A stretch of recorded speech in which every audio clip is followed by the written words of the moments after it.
If you got this part of the video, you've got the live unedited edition, Home Gadget Geeks. It's April 12th, 2018. If you got this any other time than that, it's okay. You've just got the recorded version.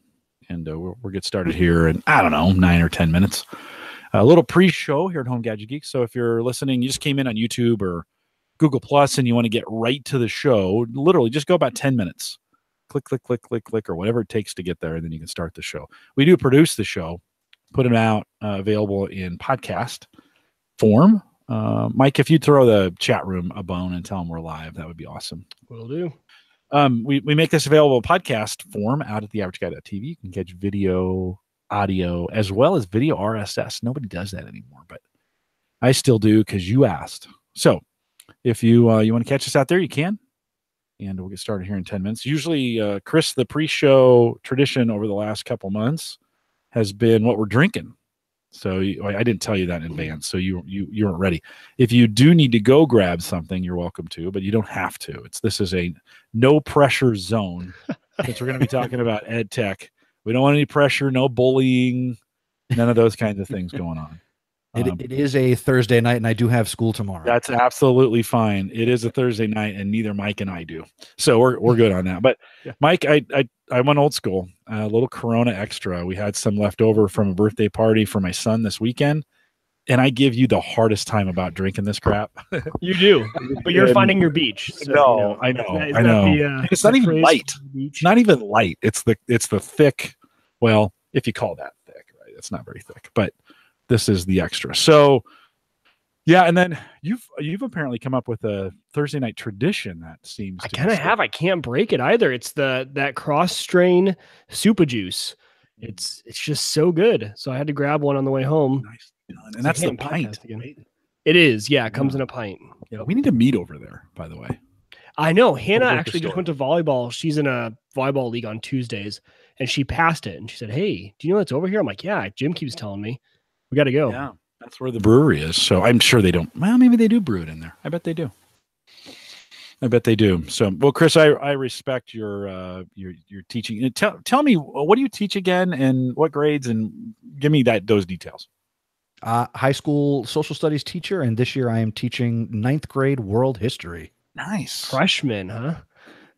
Yeah. Yeah. So what does it cover? What do you cover world history? What periods for 9th graders? Well, I'm doing it a little differently this year. I'm teaching my course thematically.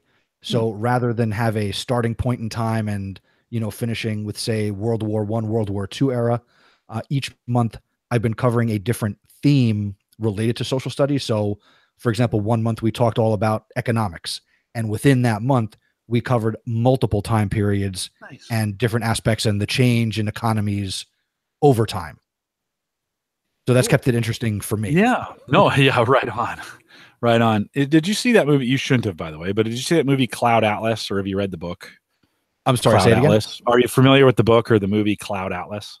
No, I'm not. Mike, have you seen that at all? I have not, no. All right. Super interesting, super gory. So, I mean, it's Tom Hanks and Halle Berry, which you would think, like, I was on a plane to Germany when I watched this, and I was thinking, oh, good, I'd like a Tom Hanks movie. It's super graphic, in a weird kind of way.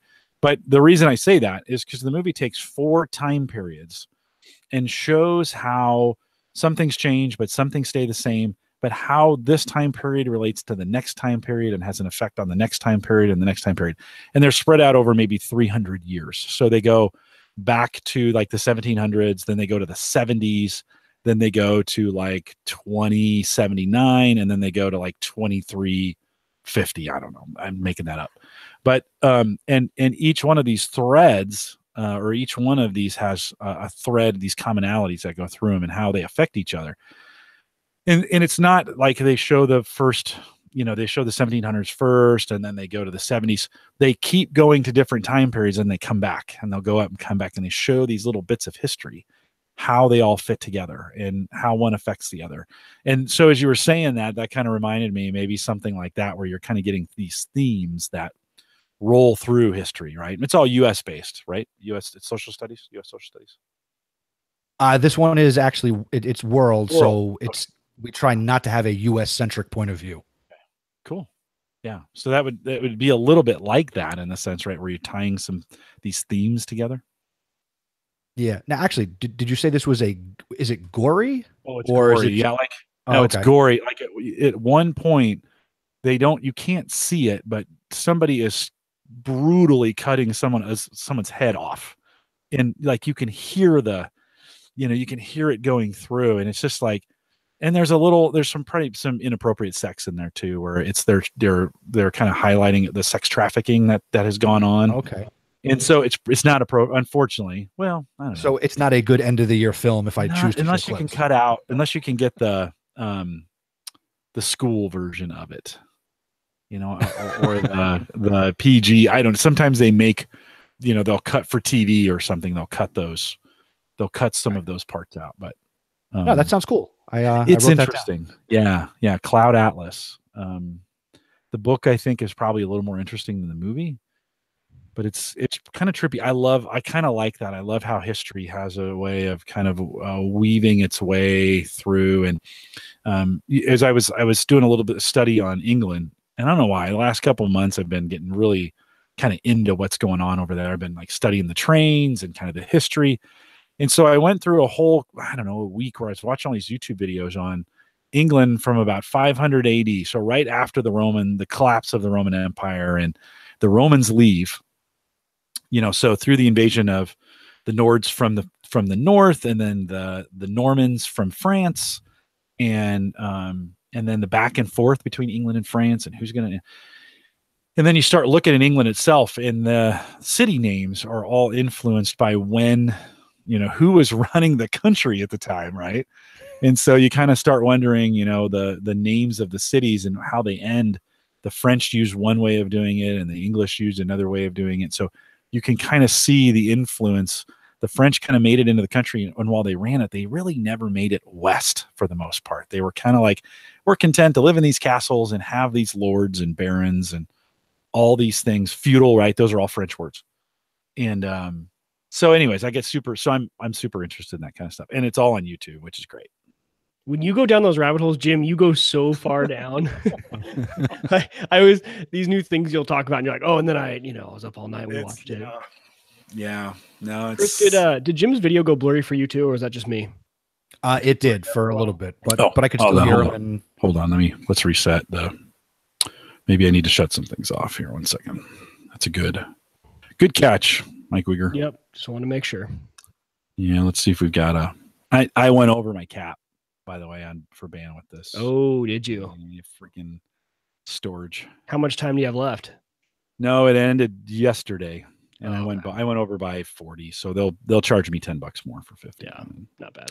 I think I'm going to go unlimited because I still need to move all my, moving from Crash Plan to Moro data and then Backblaze, and I'm just going to have to rip off the Band-Aid. I have a whole terabyte that needs to be moved. Yep. So I had to do that for 2 months. Yeah, it's definitely. Hold on. It's definitely. Let me shut off storage. Jim, I know you're passionate about the backups, and I'm waiting for the backups with Jim Collison podcast. Well, we did that for a lot of years, Chris, and called the Home Server Show. That was what originally got me podcasting. Yeah, that was my original podcast. Not mine. It was Dave McCabe's, and then that's not very helpful. That one had quit, so I'll need to. Is it getting any better, Mike? Yes, it is. Looks good. Yep. Here. I had to drop Saya for a while because it was just like I had a 200 gig day. Seriously? Yeah. And I'm like, what? I only have 120 gig there. What could they be doing? Yeah. What? Wow. Yeah. All right. We better get started. Hey, is anybody live in the chat room? I see folks out there, but man, maybe they are chatting. Did I get an all clear from Peter on Peter? You out there? Did I get an all clear from Peter on? He's not out there on Spreaker. He's always my Spreaker check. All right. I'm going to need more beer by the end of the night. Maybe in the post show. There you go. Maybe in the post show. I took a bike out today. I've been doing this B-cycle. We have these blue bikes here in town, Mike. Have you seen them? The B-cycles? Yeah. And so for my 50th birthday, I'm going to do a 50-mile bike ride on one of those. So I was out training on it today, and you get an hour for free. Thanks, Peter. You get an hour for free, and then it's $4 after that. So I check them in at the 50-minute mark or whatever, and I check them back out, right? So you can ride on them. $10 a month for that. So I go. It's the first time I've ridden them this season. So I'm over by Ameristar. They have a rack there, bike rack there. And I check it in, and then I grab my card and I go to get it, and the lights aren't working. And I'm like, which means the control unit is not working. So I look over where the control unit's supposed to be. The control unit's gone. Like and I should have seen it when I got there. Like, oh, yikes, no control unit, no power. It's going to be stuck there. And I was like 2 miles from work. And I was like, well, I guess I'm running in. So I did we call it a brick, right? When you do a run and a bike together, they call that a brick. So I took my helmet off, and you had to run that last 2 miles. I didn't run it very fast. It was maybe 12-minute miles, but it was brutal. Tomorrow's my first day. I'm gonna start waking up and do it in the morning before I go to work. Oh, nice. Do you guys have a facility there? No. I'm just gonna run it outside here at home. Yeah, get it in before the weather gets bad. Yeah, that's the goal. All right, let's do this thing. Chris, thanks for coming on.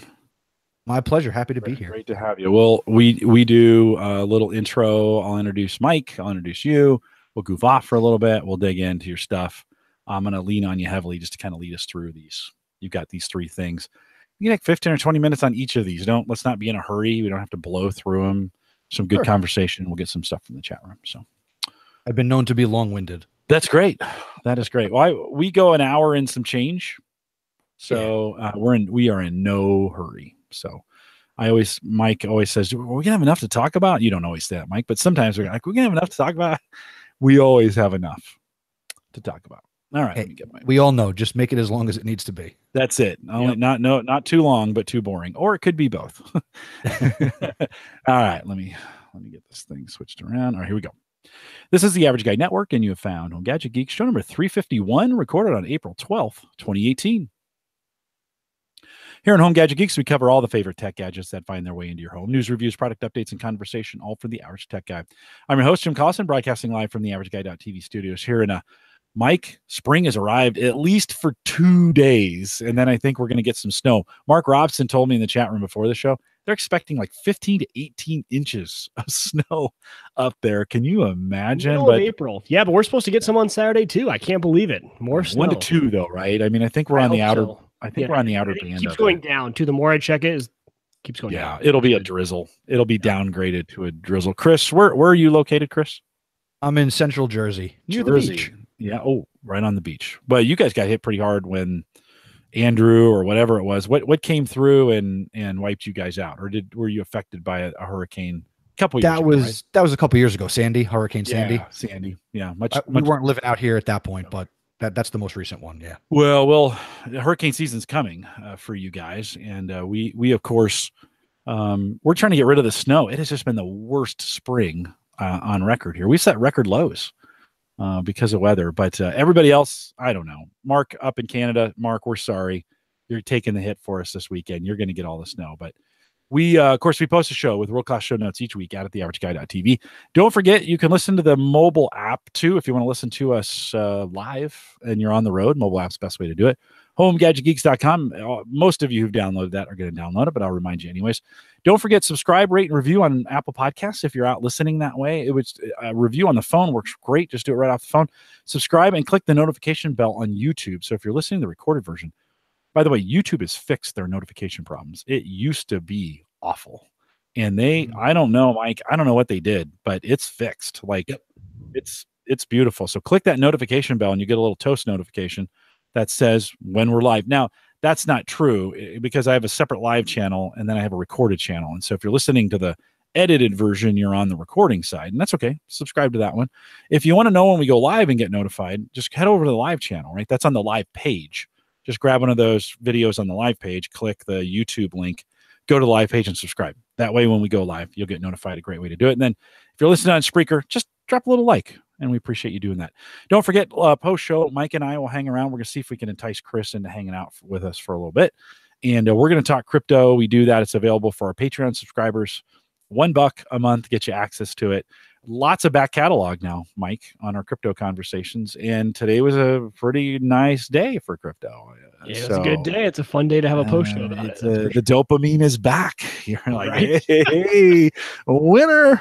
And it's been a while. Absence makes the heart grow fonder. Well, that's what it's been for a good day on crypto. Right. Chris, have you gotten into crypto very much? Have you talked about it, seen it, done much with it? I'm aware of it. I've talked about it with my students. There's a math teacher who I work with who he is into it, and he talks about his mining. So I'm not there in terms of taking the plunge. Yeah, kind of aware. And I think that's okay. That's a good space. I do think we'll talk a bunch about this in the post show, and I have an announcement about a special event I'm going to be at, but I think the blockchain is really more interesting from a tech perspective than the currency side is. Currency is fun. It's a roll of the dice. It's just a gamble. You are just gambling at this point. But the technologies that are going to the blockchain are going to be dynamite. So I think it's early days, but so stay tuned. You're not out of it just yet. I think there'll be days when it'll be significant, even for high schoolers, to kind of know what's going on with blockchain. So pretty cool.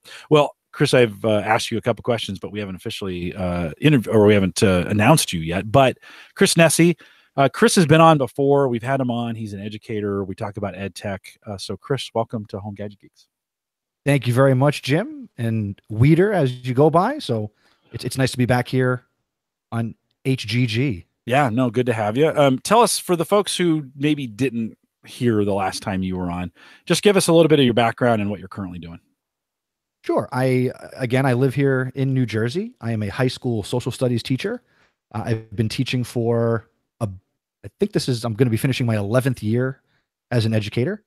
I'm also a podcaster. I'm the host of the House of EdTech podcast, and I'm also the host of Podcast PD, and I'm the founder of the Education Podcast Network, because my name is Chris and I'm addicted to podcasts. Yeah, it happens to all of us, except Mike, you went the other way. You did a bunch, got a vlog going, and then just kind of dropped off. I can't decide what I want to do. And now I'm like, okay, do I want to go more just tech videos? And I can't decide how to scratch my creative itch. Hey, you know what? That's okay too, because there are a lot of people who never start creating anything. True. So, you talk about it and talk and never do it, right? And I've kind of done the opposite. I've done too many and then dropped off. Like I said, that's okay. Because some people never start. Mike, you like Dave McCabe, you guys are good at getting in and getting out. Like, I'm going to do this for a while, and then I'm out. And but it's not always a good thing. I mean, sometimes it is. Sometimes we benefit from it. There's sometimes I'm like, oh man, it would have been fun to stick with that though, right? Like the stick-to-itiveness for some of those things. Now the good news is you can start it again when you're ready. Yep, exactly. And I have a high school senior who is graduating this year in my technology program at Gallup. And has decided he's not going to go to college. He's going to try to do, which is just crazy these days. I mean, conventional wisdom would say you got to get that bachelor's degree if you're going to want to get any kind of job. I don't know if that's necessarily true for everybody, but that's what the culture says right now. Like, you got to get that college degree. And I got to say, culture is changing, Jim. No, I agree. I agree with you, but I work for a company that requires a bachelor's. Mm-hmm. A lot of companies here in the city of Omaha require a bachelor's degree for tech jobs and for a lot of other jobs too. But for some of the in-demand jobs, we've been kind of straddled with this requirement because we bring in overseas resources from India and China. To control the flow of that, we have to require they have bachelor's degrees. Well, that means we have to require everybody has a bachelor's degree. And you can't just, if you remove that to bring in all these other students, it would just wreak havoc in the system, right? So we've got some backing out to do to make that work. But there's lots of, Chris, and you probably see this more than anything, there's lots of organizations on the tech side, code schools and some of those kinds of things, that are trying to get these students in and able to work in these programs and employed. Do you see any of that as a high school teacher?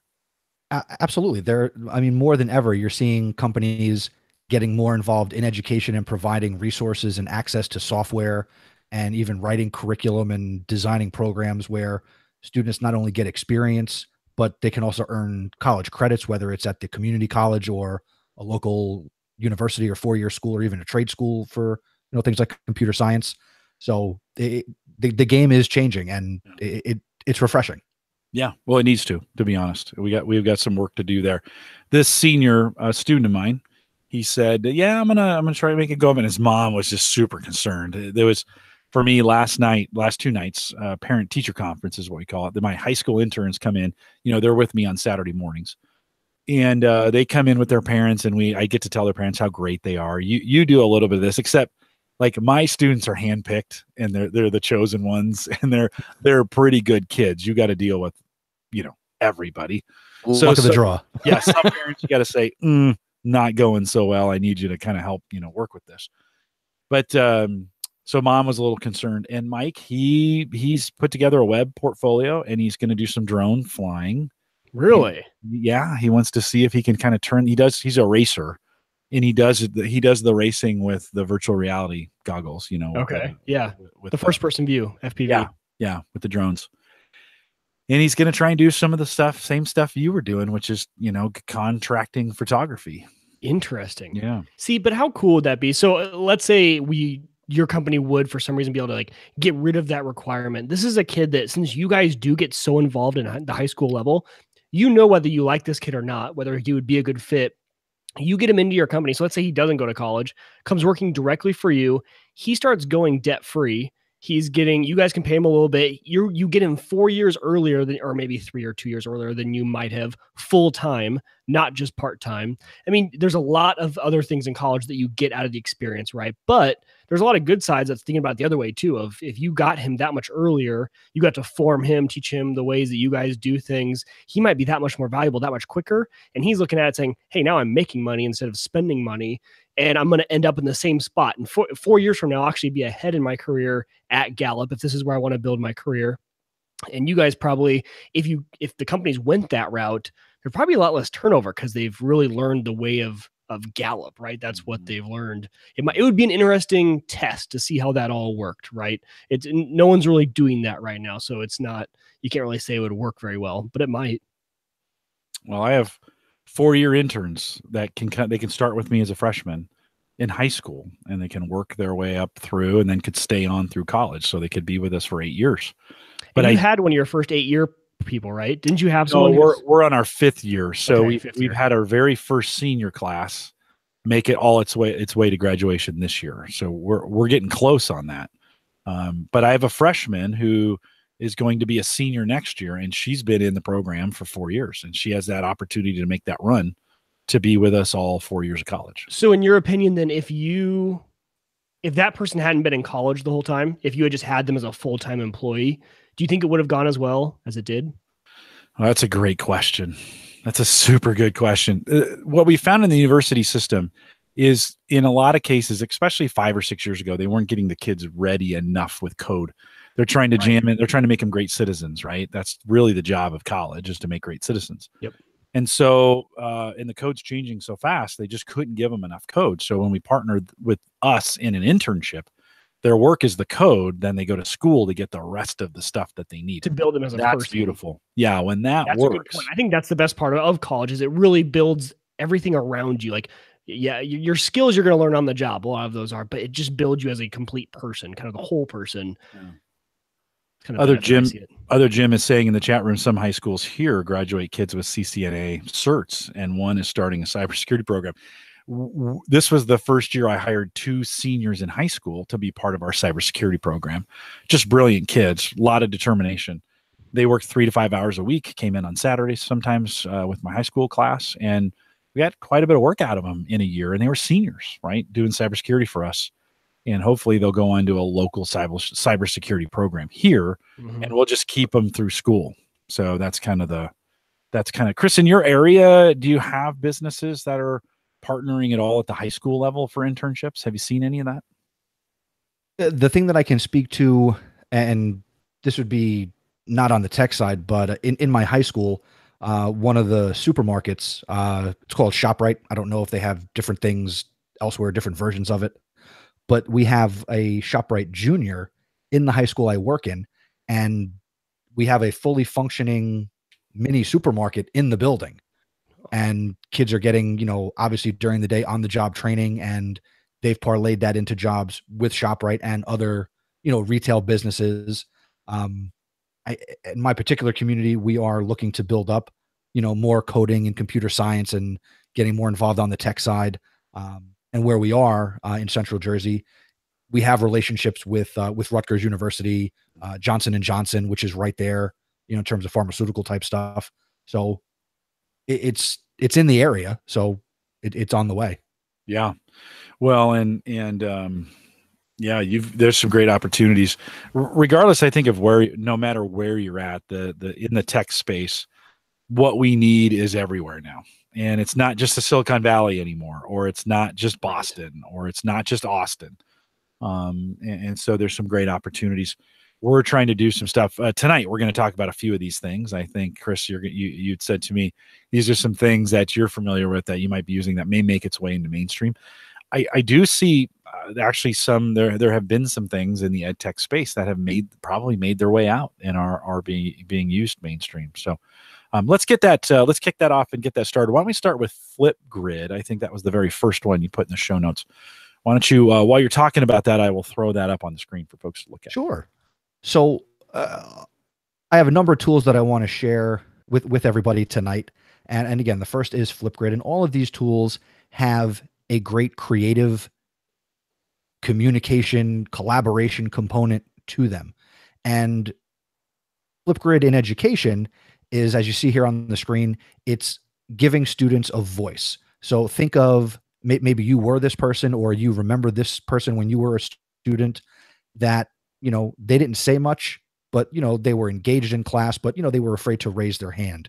What Flipgrid allows you to do as a teacher is give students this board, this grid, where I can put up a question, a prompt, and I can engage the students in posting video responses to questions rather than just writing out on paper or typing in, say, Google Docs or Microsoft Word, writing an essay. I can actually get my students talking and recording video that's, mobile friendly, whether you have iPads or Chromebooks in your classroom, or you have, bring your own device and you have kids on their smartphones. This is accessible anywhere for your students. I use it with my high school students. I use it. I didn't throw in at the beginning. I also, from last time, I now teach at the college level as well. And I've used this to replace traditional threaded discussion boards for my college classes. And the reason I did that was I got tired of reading the same thing 40 times from college students, which is amazing. This now even gives those young adults a voice and the ability to do something that they're comfortable with, which is take out their phone, turn on the camera, and just start to yap. So This is a tool that lets me really see what they're thinking and gauge their learning. Now, how do we apply this in the home? Well, when I first got involved with using Flipgrid, over the summer, the hashtag is Flipgrid Fever, for people checking things out on Twitter and other social media platforms. I first experimented with it in the summer, and I used this tool at family events. I used it at my youngest son. He turned 2 in August last year, and I had it at his birthday party, and I had people leaving him video birthday messages. And then after the fact, I was able to download all of these clips, throw them on my hard drive, tuck them away. And as we've done different things, I did it at Christmas, Thanksgiving, recently with Easter, and just kind of gathering these family memories on video and just kind of be able to save them, share them out. I can share the link on Facebook and people can get engaged that way, within my family. So that is something that's been really exciting to bring into the classroom and also bring into my personal life. How are the schools responding? So Flipgrid, I assume they've got plans for the school and for the teacher and, some of those things, but do these get school-wide adoption?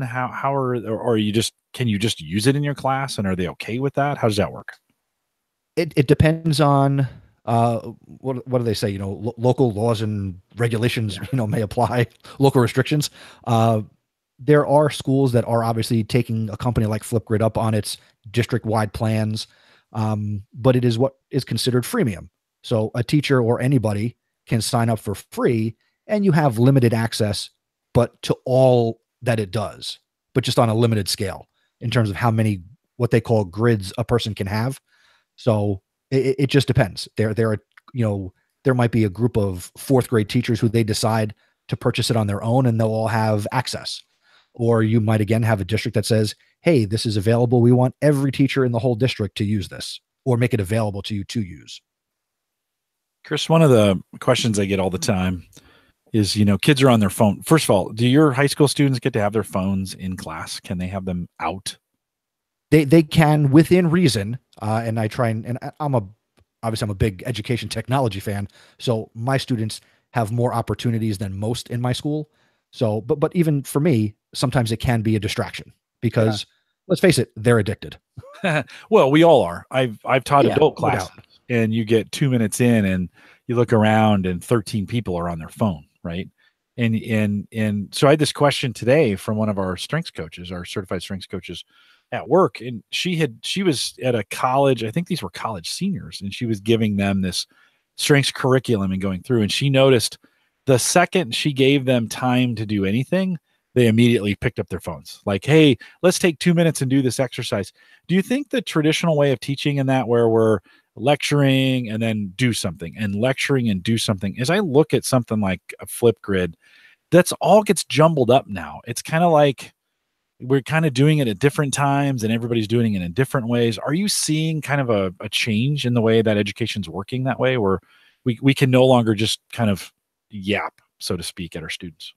Oh, I mean, I tell students at any level, whether I'm doing PD for teachers or talking to high school or college kids, I don't get up and lecture for 45 minutes or 80 minutes, whatever time I have. I wouldn't want to listen to myself for that long. I don't expect anybody else to. Yeah. So the game again is changing, and we're blending a lot of these tools and teaching strategies and instructional methods together, where, like you're saying, it's almost like watching TV. Give them some content, give them a break. Give them some content, give them a break. And so to go back to talking about cell phones in the classroom, yeah, you have to allow for some, I guess, distraction or some downtime, because when you go out and when they're on their own, or, nobody is at somebody's job saying, put your phone away, don't sit in your cubicle and check your Twitter or your Instagram. We're going to do that. It's just a matter of, being more responsible and realizing what your responsibilities and where your focus needs to be at any given moment. So when we think of flip grid, give me your best case scenario. Like, just give me a real world example of where you maybe were trying to get through something, and then you how you assigned it and how the students would respond. One of the best ways and really engaging ways I use it with my kids is I'll use it to kind of close out a lesson or get some feedback, or the term I use is it's like an exit ticket. So after I've completed a lesson, they might have to, before they leave the classroom, rather than me asking every kid, what did you learn today? I can just post a prompt, and before they put their Chromebooks away at the end of the period, pop in, leave your video message, and then I can check that after the fact. It's open where they can also check each other's messages. And it's a tool that I think it builds community, because they're not just writing or giving their answer to me to read, or, my in-class support teacher. They can interact with each other. They can reply to each other. And I've designed assignments where they've even had to do that, whether we're looking at speeches or watching, YouTube videos, and give me like your reaction, because they've all seen those reaction videos on YouTube where it's like, college kids react to watching DuckTales from the 90s. So we'll watch some historical content, and then I'll have them give their initial reaction to it in its video, and they can interact with each other. And so they're doing that in a classroom setting, like, right? You're just saying, hey, I want your reaction. And so they're all just turning on their cameras and recording it all at the same time. And they're okay. I mean, it took video. I mean, I can remember in the old days when Skype first came out with video, I couldn't get adults to turn their camera on. Like, everybody was afraid of the camera. I know these kids now live in a world where that's super common, and so they're okay with it now. But what you're saying is that maybe in the last 10 minutes of a class, you can say, I want you to record a reaction, and they just all do that. That's the way it works. Yep. Wow. That's it. It took time. I mean, they were immature as baby freshmen, in September when we started the school year, but I've built that culture in them over the course of the school year. And, the first time I had them do it, some of them were like, can I cover the camera? And I said, sure, but make sure that you're not covering the microphone so we can hear your voice. Right. And then as they became more comfortable, I mean, I'm all for pushing the kid off a ledge and, go see if you can fly, but I'm still going to provide some semblance of a safety net. Yeah. And so you do find they grow a little bit in this, is they get better at, you see any aspiring podcasters in there after a while? Like you're like, hey, these people are pretty good at this. I don't know about podcasters, but they all want to be, YouTube stars, or they're really, a lot of them are into video content. I've thrown a couple of options on some different projects we've done this year where I use the term podcasting and I explain what it is, and, that it's, audio content. And we've listened to some podcasts in class to kind of supplement the content. So they're aware of it. Hopefully it, becomes maybe like subliminally tattooed in them to say, oh, I remember when Mr. Nessie talked about podcasts. Well, and it sounds like too, I can imagine it promotes a really good like self-image, right? Like you got this girl who, okay, can I cover the camera? Now she's getting more comfortable. These people kind of start to break out of their shell, I'm sure. People who probably aren't used to talking very much, maybe in public or sharing stuff like that, get a little more comfortable. I see that as a great thing for a lot of these kids, is having a comfortable space where it's all based on education. This is not a popularity contest. This isn't Facebook, Instagram. This is literally just putting yourself on camera.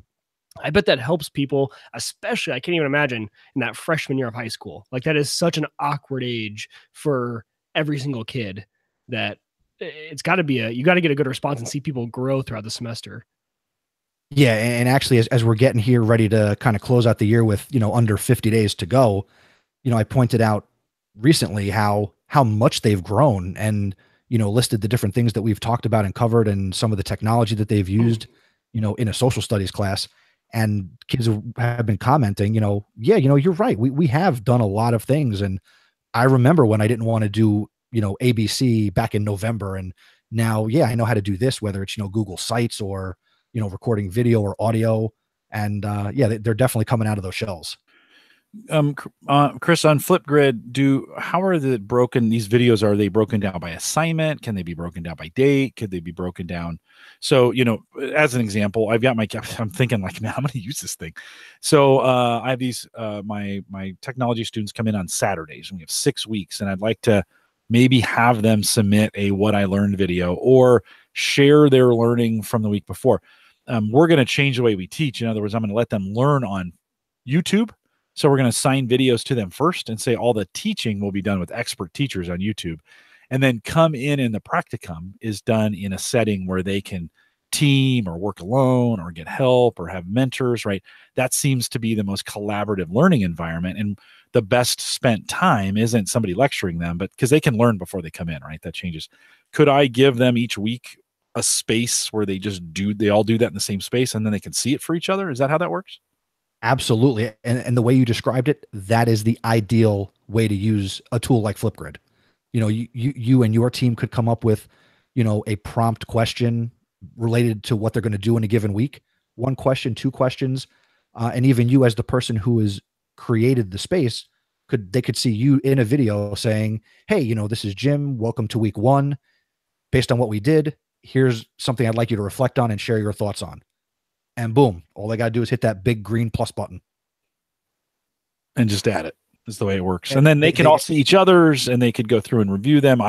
So you go through and review these then each. It's like, if you're giving an assignment, respond to this. Then at the end of the day, you're spending some time going through, looking at the videos, probably getting to know the kids pretty well that way too, I would imagine. One of the first things I did was I used it as an icebreaker, as a get to know you. So we did a little, my name is, and a favorite dessert in class.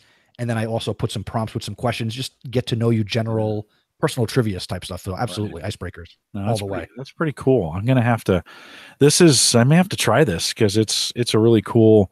Do you ever, do your kids learn? I just said the statement, like, I think kids are learning on YouTube these days. Mm-hmm. Do you ever sign YouTube videos for them to watch that you've curated, or to say, hey, I want you to go home and watch this and make an assignment? Not as homework, because there's actually no homework in my classroom. Oh. So I use the full 80 minutes. Where were you when I was in high school? Jeez. Yeah, right? Can I take your class? Yeah, can I take your class? I'll be there.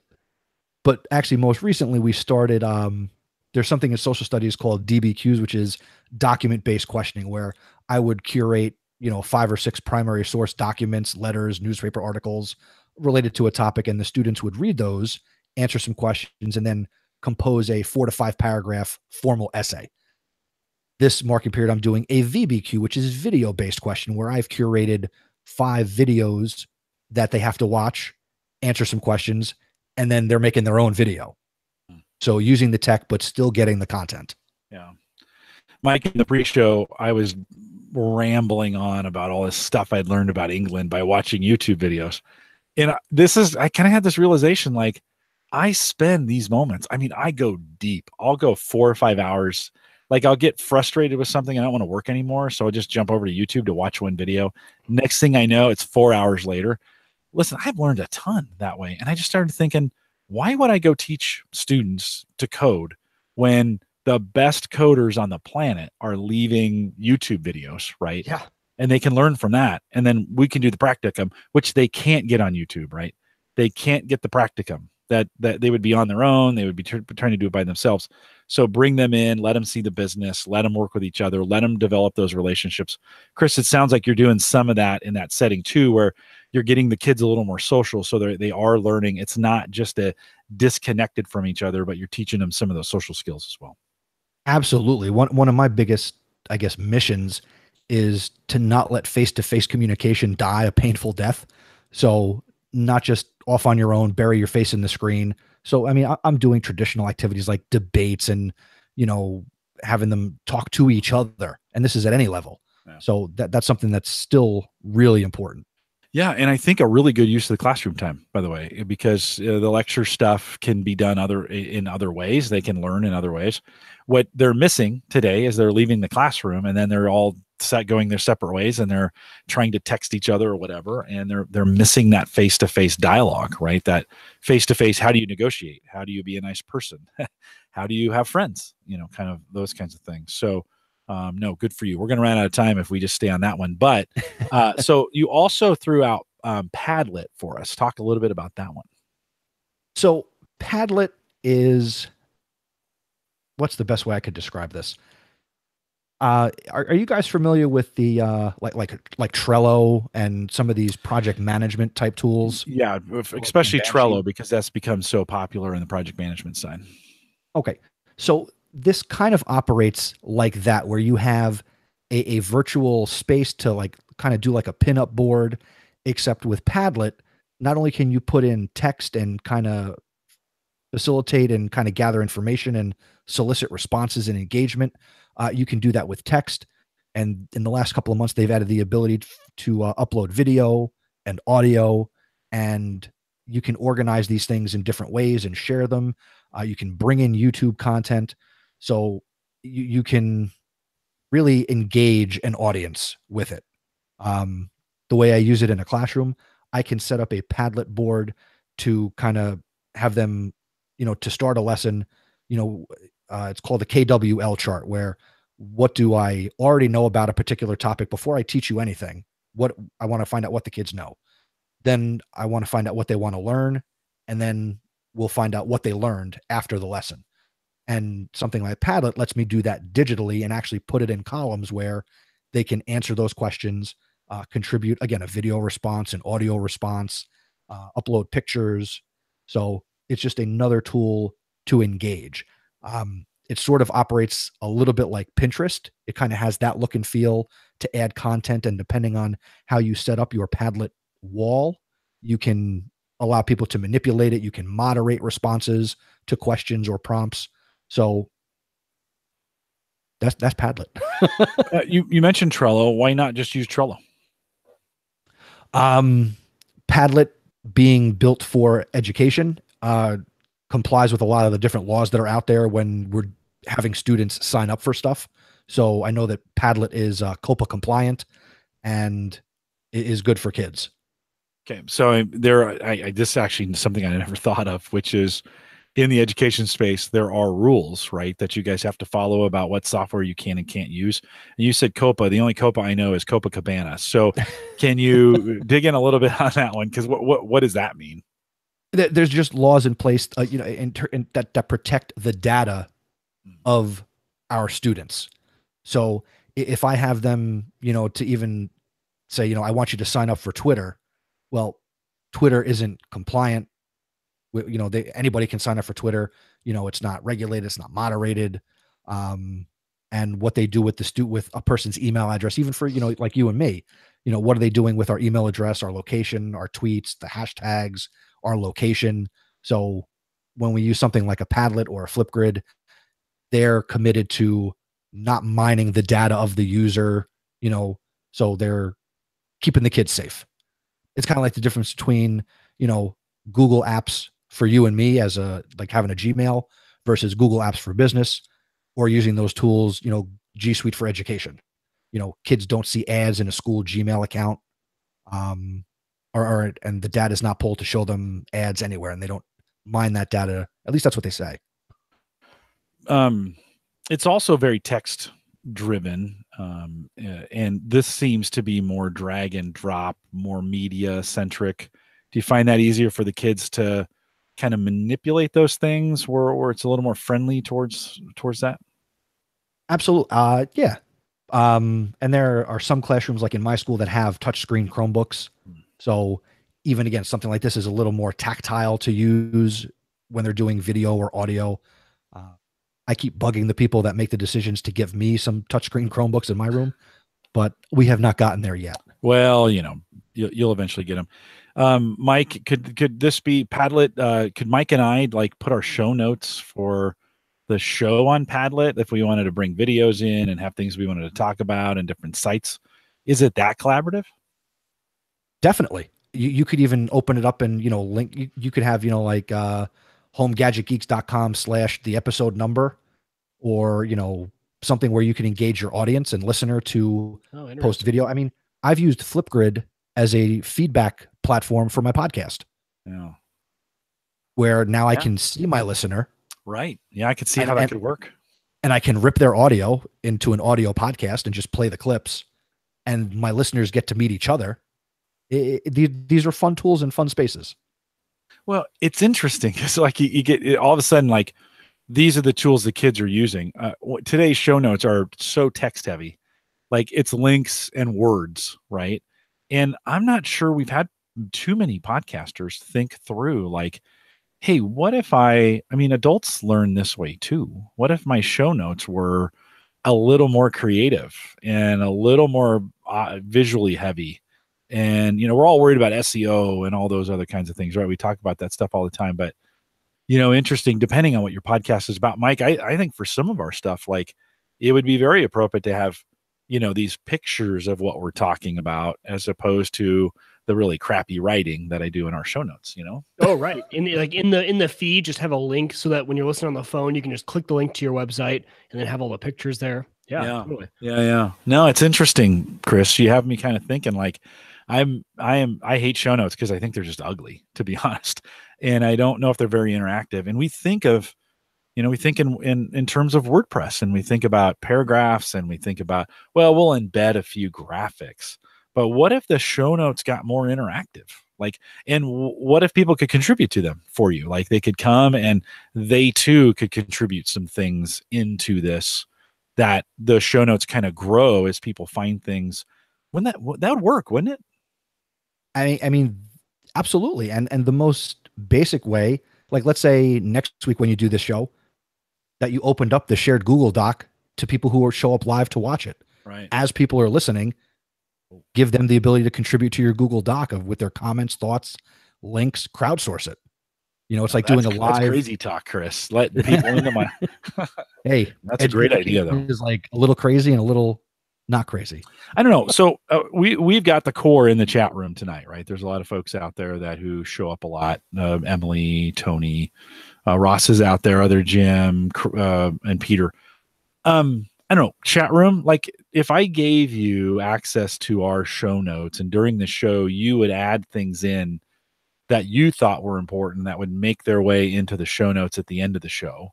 Now, Google Docs are, so I'll talk while you guys answer that in chat room. Would you do that if I open that up? Chris, not as excited about a Google Doc, but something more interactive like this, where they could not only text, but add videos in, or I don't know, Mike, what else? Links, videos. I don't know. Images, GIFs. There you go. And yes, I said GIF. If you don't say GIF, we could step outside. Oh, geez. Yeah, well. Well, no, okay. Yeah, okay. So I started going down a totally different path. You said something that triggered my thought so I just really wish. So Chris is using all this awesome tech, right? And there's all these platforms. Thank goodness, there's a lot of platforms that are taking what everyone's using in the real world and making it education safe, right? Where it's like, okay, privacy wise, like Chris said, not mining the data, it's real safe and everything. Wouldn't it be great if like we had the mindset of like the 50s and 60s where it's like, beat the kids for all I care. I don't care. You know, they don't have any privacy. They're kids. If we had that mindset with all this awesome tech and we could use, let's say like just Snapchat, and the teacher just makes like a Snapchat group and the kids, while they're sending messages to their friends, are also just like, oh, I got to do my homework real quick. Let me do my little two-minute report on whatever I needed to do. Like it would be kind of cool if we didn't have Mike, I don't mean to cut you off, but people do that. Oh, okay. Okay, perfect. But I'm sure they get a lot of slack for that. I'm sure parents throw a fit because parents now just I can't even stand it. I don't know how. Like, here's the thing: parents in a lot of places love this because really, if it takes my child 2 to 3 minutes to just kind of react or post their response, and that's their assignment. You mean my child doesn't have to sit at the table and burden me with 2.5 hours of math homework? Okay, there we go. Doing math the way I didn't learn it, and I don't understand math today. Right. What do you mean you don't have to get the right answer?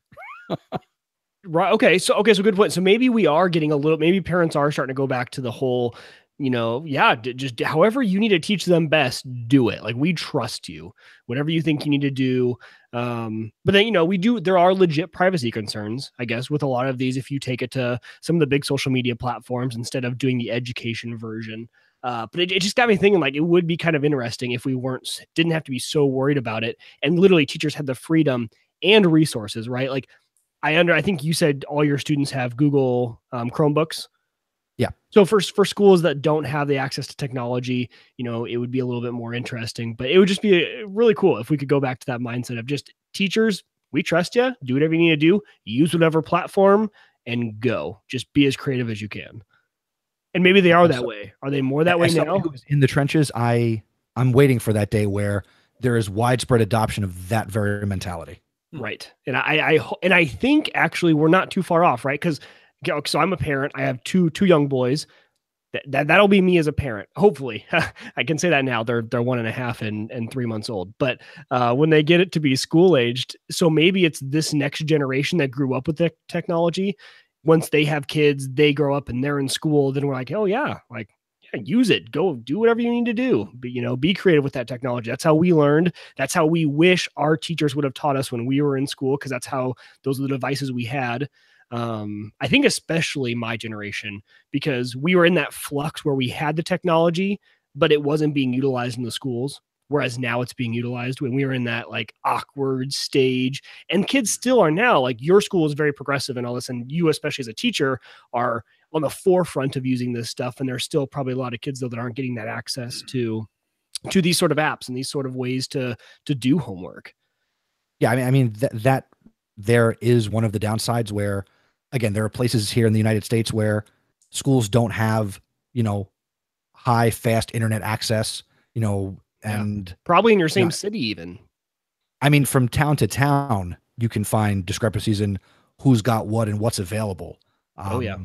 I mean, I know that there's some place in California that the community kids at home don't have enough internet access. So what they did was there's technology out there where the school district parks the buses throughout the community, and the buses give off Wi-Fi that the students can access district approved and safe filtered Wi-Fi at home. No kidding. And the buses give off that signal. That's awesome. Yeah. Those are the type of solutions we're going to need.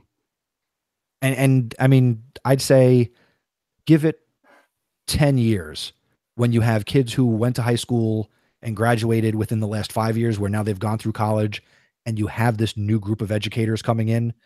And then as some of, people like me who, want to move into more administrative type roles to really, really change education.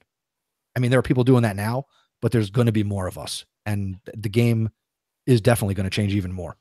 I'm excited for it because I think my kids, I'm looking at it now and I'm thinking, okay, you just said 10 years, right? That puts my kids at 11 and 1, right in the prime time to experience this and then get to high school and go through. So I'm excited to see these changes happen. I mean, when your boys get to kindergarten's going to look a lot different than when you did kindergarten. Right. Yeah. I'm like, when your kids get to you didn't eat kindergarten, dirt today while you were at school? I ate dirt, and like while I was in school, so I don't know what you guys did. They made like a whole YouTube video. The kid's famous and getting like millions of views, and who knows what's gonna happen. Mike's jamming paste in his mouth. Yeah, I'm just eating glue over here while I'm rubbing it in the dirt. Some feedback from the chat room. Emily is saying she would she might contribute to an open document. No, it was other Jim said he would contribute now and again, and then Emily said she's with other Jim. I would contribute every now and again, but would also have to be easy enough to basically click on a button and then you're in. So that was kind of my thing, is like because I'm always listening on the phone in the car. It's got to be super easy. Ross says, I'm not looking to work on somebody else's show notes. He hates doing his own. And I get that, Ross. I don't think it's a replacement. This would fit really nice in the space I do where I podcast at work, where just today, we had 35 people live and they're a bunch of learners. The reason they're there is because they love learning and they have opinions. And I think if we opened our show notes or a version of it to them and let them collaborate, I don't know if it's them writing the show notes for us as much as it's the ability to collaborate on a document together that talks about that, right? They all get mad at me because we don't capture the chat room.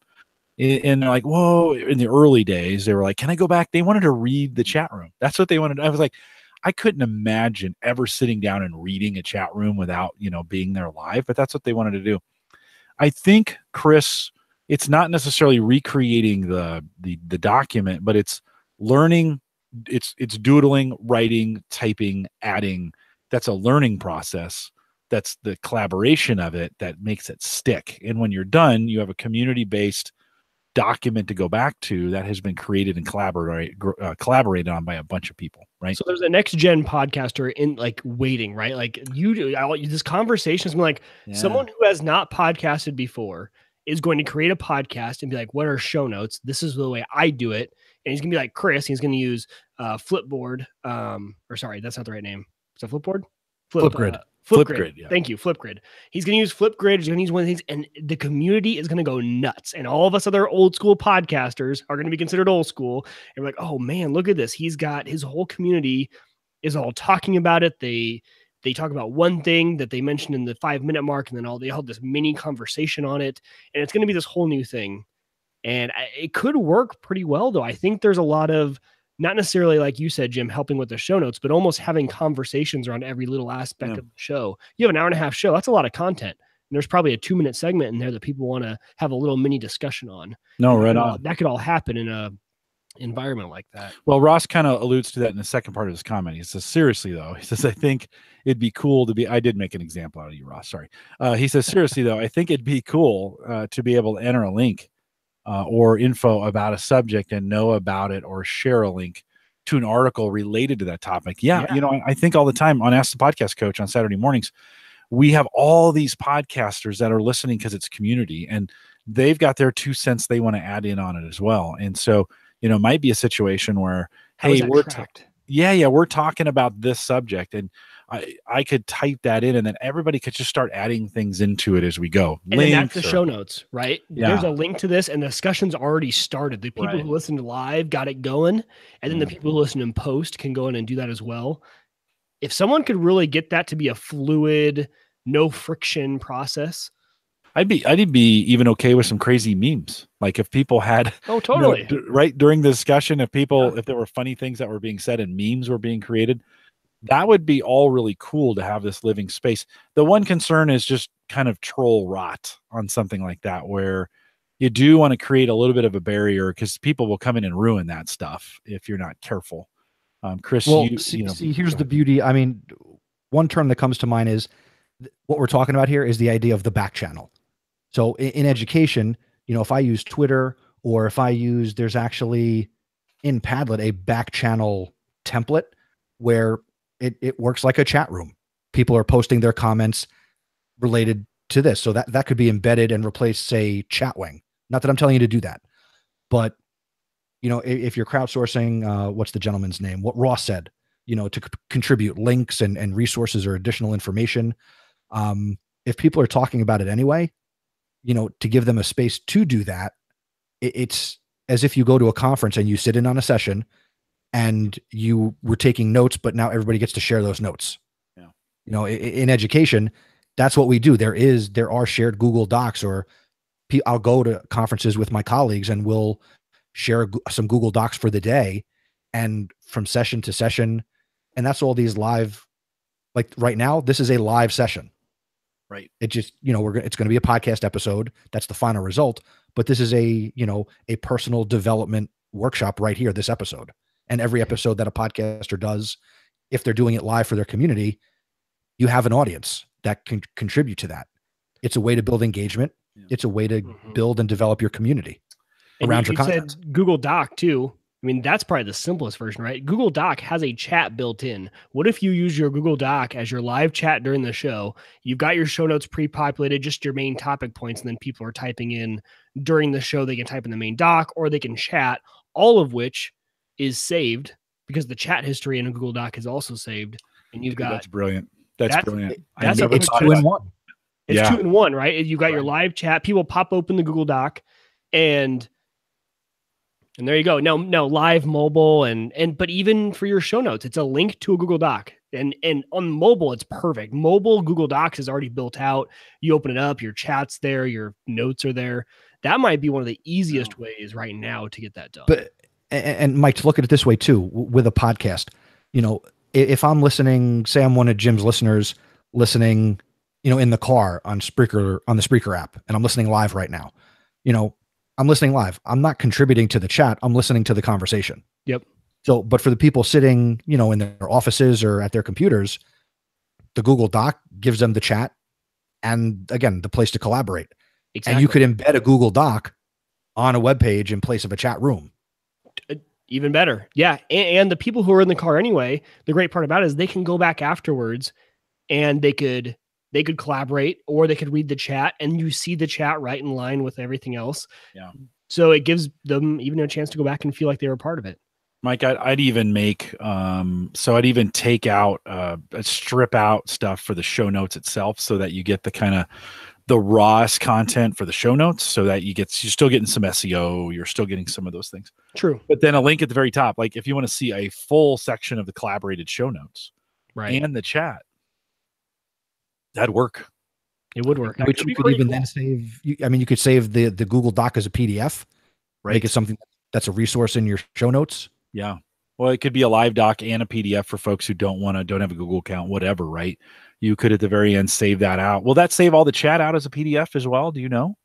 The chat won't save as a PDF, but then as I'm thinking about this on the fly, you just lock down the document where anybody can view it, but can't edit it, say, after the episode's been out a week. Oh, there you go. Yeah. You can set the...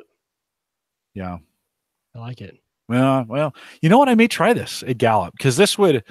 maybe we'll try it here. I always say I try things here first. I don't know if... next week, Home Gadget Geeks with Google Docs live next week. By the underwhelming response that I got from my chat room, it wasn't really that inspiring, guys. But, although, Chris, if we move the chat into this, that's a different story. Now you have a reason to be here, and exactly. The chat could be and captured and show notes. I kind of like, I don't know, chat room, tell me what you think of that idea. Maybe Mike and I have Aaron's coming on next week. We can do it for any show. It doesn't matter. I don't know. I'd like, Mike, what do you think? Do you think we give it a go? Why not? Well, why not give it a go? Right. I mean, our people who come live, they'll probably go where we want them to go. Right. Yeah. They have no problem probably opening up a Google Doc. No. We'll try it out. We'll see how it goes. And they'll be able to tell us live next week, that was too much friction, right? It was too much work. Okay, I could get used to it. I like to be able to type my notes in there. How many times do we get awesome links from the chat, which is actually happening? Like, oh, like this one, right? Like, and here's the link to it. Or we'll ask them a question. Hey, chat, can you find this for us? And they do it because they're a great community. It would be cool. I think it would be at least worth a shot, right? Yeah. There's a button in there that will explore for you, bottom right-hand corner. You click it, and things that are in the notes, it will start doing searches for you, like in the right hand column. So we were talking about microbits earlier. That's the very first thing in there. So it went out and did a related search on microbit, and there's a bunch of links in there as well. So it's interesting. Now you like you said, this is not troll proof, and it's actually more susceptible to that because someone could just go in and hit delete and delete everyone's comments, and they could go in it. But if you have a close community, well, hold on, let me clarify. The chat won't be deletable by a random passerby. True, chat wouldn't be, but the document, right? No, because the document in Google, everything is saved. It's web based. If I go in to the doc we're using right now and I delete everything, Jim, as the owner of the document, can just bring back an older version of the document. It's timestamped. Point. Yeah. So it is troll proof. You're right. It is. I guess you can take away the trolls. Yeah, stuff. That's true. And it's version history. Every single change you can see. Chris, and I know Emily is here live, and I know Emily is one of the biggest trolls out there. So I don't think even she would step up to delete the document. I'm just kidding, Emily. Love you. Love the story behind. Is the chat like the Chatwing chat, or is it just comment based on things that are in there? How's that? Do you know? Is there? I see a comment section in there, but is there an actual in the Google Doc? Is there actually like a chat room? Yes. If you're in the doc, you can take a look at it. If you click up near where you see like your little profile picture, you should see a little man icon with some dots. Click that. You'll see the chat open up right on the side. Let's see. Hold on. I must not have my document open wide enough. So some dots is what you're telling me? It should be up next to where the blue share button is in a Google Doc. Yeah. I see open comments thread. Is that what I see add a comment and notifications. That's true. I didn't see. Well, we won't. This is not riveting. Troubleshooting is not riveting podcasting. So we'll spend some time figuring that out. But Chris, the idea is still the same. I think a little bit. You've got me thinking. Like, what's the next generation of show notes, or what's the next generation of collaboration that as adults we're using kind of ancient tools. The kids have some great tools that are out there that maybe we should be taking a look at as well. And I think that was your point tonight, was like, hey, there's some things here that the kids that we're using with the kids that could be breakout tools for the future. Jim, I did my job. I'm a teacher, and I'm going to leave here, and you will have thought. You're like, I got this thing. Drop the mic. I am out. Drop the chalk. You've done a nice job. Chris, let's do one more. Book Creator at bookcreator.com. Tell us a little bit about that one. This is something that is really cool. So for anybody who's listening, who's ever wanted to make an ebook, this is the tool that will let you do it. This is a tool that used to only be available on the iPad, and now bookcreator.com is available cross-platform. You can use it on a tablet. You can use it on Windows. You can use it on Mac in the browser. It's Chrome friendly. It's Firefox friendly. And it's very simple. You create and you publish. So you can create elaborate or even complex ebooks that you can make available in a virtual library. You can save and print out PDFs. I believe you can also submit to the iBooks, Apple iBooks store, and they have great drag and drop tools to type text, import text, add video, make the books interactive. So obviously this is something that's happening in classrooms, throughout the world. This is not just the United States. But to bring it into your home, definitely a tool to build, family albums, recipe books, any type of book that you've ever consumed, you can create using this, and it's digital. And then the output, you said you could submit it to Apple Books, but can I just make a PDF that I get to keep? And what's the pricing on something like that? I believe you can just create the PDF, and you can, for free, you can have one library, and a user for free can create up to 40 books. Oh, wow. And then what you can do with those books, you can download them, publish them, share them. Create and store 40 books for free. Yep. Wow. Yep. And no size limits on those books. To the best of my knowledge, no. Okay. So create a book, and you can have up to, consider the book like a project. So up Yeah. to 40 projects. And what would a library be then in that? Like, say it says create one library, store up to 40 books. What's the library? It actually looks like a digital bookshelf where you see like the thumbnails of the books you create. So that's one library. They have higher plans that cost different amounts of obviously money, where I believe the next one up is you can have 3 libraries and up to 60 books in each library. So the library is kind of like a collection, you know, but people have a hard enough time writing one book. Yeah. Well, but for an aspiring writer, it might be, might be a start, right? I mean, and you could crank out, just get started on it. And at least it's a framework, right? To get started. Absolutely. I mean, and there's no downside to starting something like this. There isn't. So by the way, we got our very first meme from Emily out there. If you click in the chat, it's a good reason to join us live. Emily has created me thinking. When we think about, I say that I have some phrases that I say all the time, right? That's a good one. We all do. This perspective and some of those kinds of things I say all the time. My college and high school interns remind me of that. They also have made memes of me and things that I say all the time. I want to do a meme when it's just all the intro text, like your entire intro. I think I could do it off of memory now that I've heard. I bet you could. Yeah, I bet you could. I love it. We'll for those watching the video, we'll throw that up on the video feed. When we think about, when we think about, I say that a lot. I apologize in advance. Think about podcasting and where it's going in the future. Yeah, it's not the worst crutch in the world. So no, there's a lot worse there. Well, Chris, cool little tool for folks to think about when we are thinking about. Let me stop sharing here. Book writing, because I think for a lot of people, they think that book writing process is really, really difficult to even get started. This would allow you to right? Open up a Word doc and start typing away. Yeah, but with like a Word doc, Mike, it's hard to share. Chris, can you share these? Like, as I'm writing a book, can I share it out to people so they can come see it?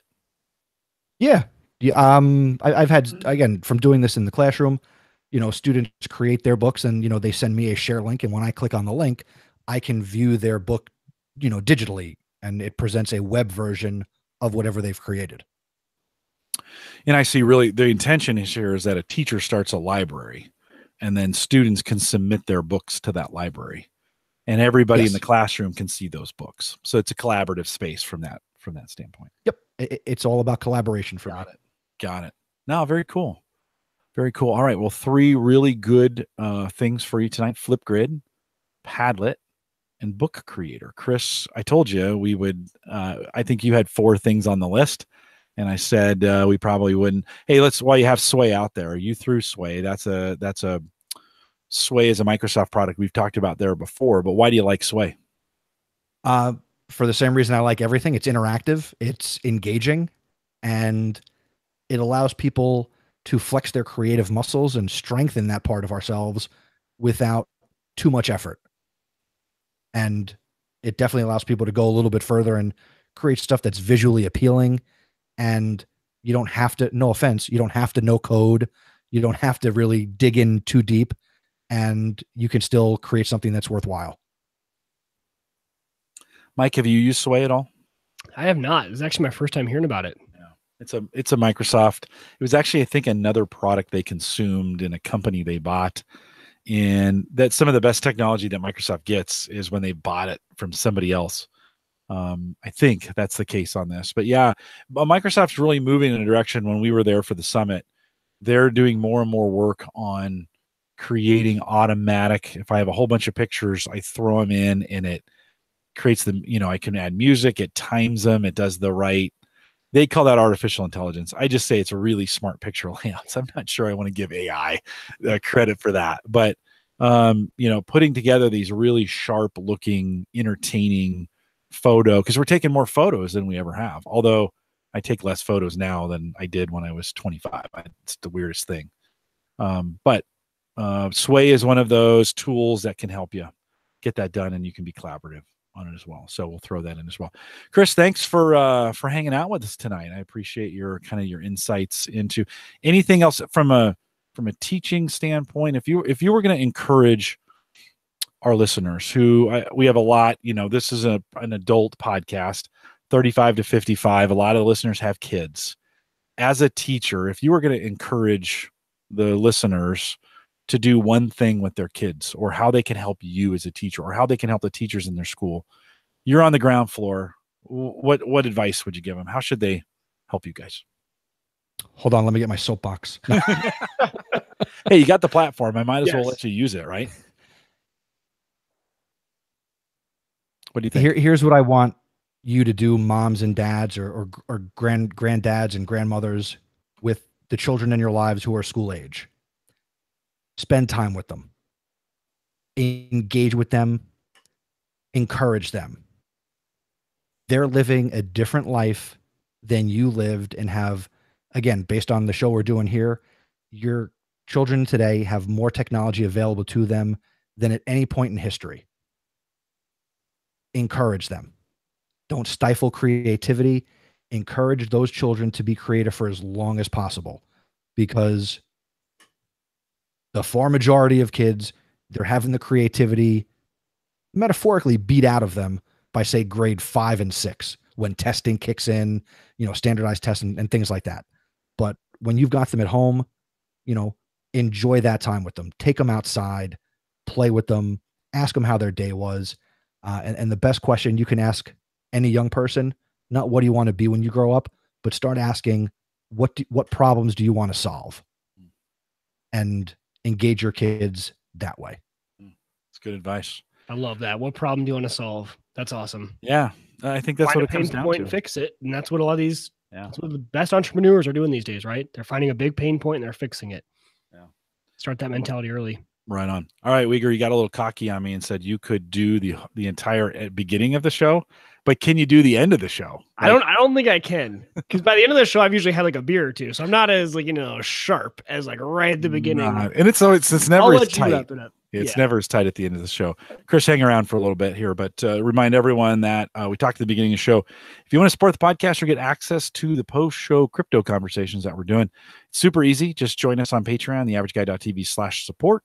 If you just join up with the $1 a month, that is rate, we will add you to the list. It'll automatically come through Patreon. You get a email every time I post something out there.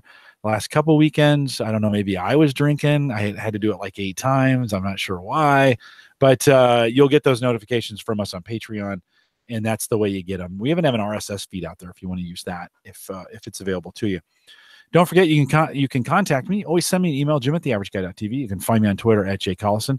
We really, email is a terrible way to contact me. Twitter is much faster. Facebook's even better. Join our Facebook group. If you go out to theaverageguy.tv/groups, and then I think I'll just look it up here. If you go to the average guy, just the average guy, the average guy, facebook.com. Actually, this gets you there. Facebook.com/the average guy. That's what gets you there if you want to do it. And join our group. Love to have the great conversation out there. I'm on Facebook all the time for work. And so that's the fastest way to get a hold of me if you want to do that as well inside those groups. Don't forget the AverageGuy.tv platform. This is what you could say a bunch of times, Mike, what I'm about to say now. The AverageGuy.tv platform, both web and media hosting, powered by our friends at Maple Grove Partners. Get secure, reliable, high-speed hosting from people that you know and you trust. And, of course, that's Christian. And I said last week we were going to have Christian on Cyber Frontiers. Then I got really busy with work this week. It was parent-teacher conferences, like I mentioned earlier, and I was at work till 7:30, 8.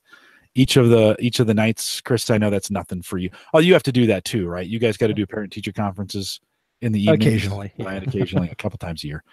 And so we couldn't get that pulled off. We're going to try and do it this week. But for more information about that hosting, Christian does a great job. MapleGrovePartners.com. And then don't forget, you can listen to Home Gadget Geeks on your Android or iPhone just by downloading our app. Go to HomeGadgetGeeks.com. Big buttons, easy to subscribe to, easy to use, absolutely free. We thank LastPass for their sponsorship of that. I think third year in a row, maybe fourth. LastPass.com if you want to get all your passwords taken care of. And God, passwords have never been more important, and changing them fast has never been more important than it is right now. Mm-hmm. So head out to LastPass.com. T-shirts are still available if you want to grab them. And I think I think Addie and I are going to try and come up with a new design here coming up. But if you want to grab the OG, theaverageguy.tv/shirt, get you there as well. And we want to thank you for coming out. If you're listening live, what is the phone app, Mike? You're asking. Oh, sorry, I'm talking to Emily. Oh, we're having a conversation about me. Oh, okay, good. Because I said it's at homegadgetgeeks.com. That's yeah. Well, what's the app, Jim? We are. Yeah. I thought you were trying to be smart that way. I should have played along. No, I should have played along with it. We are live every Thursday, 8 p.m. Central, 9 Eastern, out here at the AverageGuy.tv live, and we'd love to have you come out and join us live. Well, if you're listening to the live show, stay around. We got some great post-show crypto conversation going on. And with that, we'll say goodnight, everybody. Chris, good work. Nicely done. My pleasure. Yeah. I love all this stuff. Yeah, no, it shows. And I appreciate your opinion. If for anyone listening to we're going to start the crypto, for anyone listening to the post show now on Patreon, we'll go into the crypto conversation here in just a second. But Chris, it shows in your passion about things. I appreciate that. I know teachers get beat up more than anybody right now. It seems like, parents are beating on you, administrators are beating on you with all the crazy stuff that's going on with violence in schools. There's this talk of, do we arm you or not?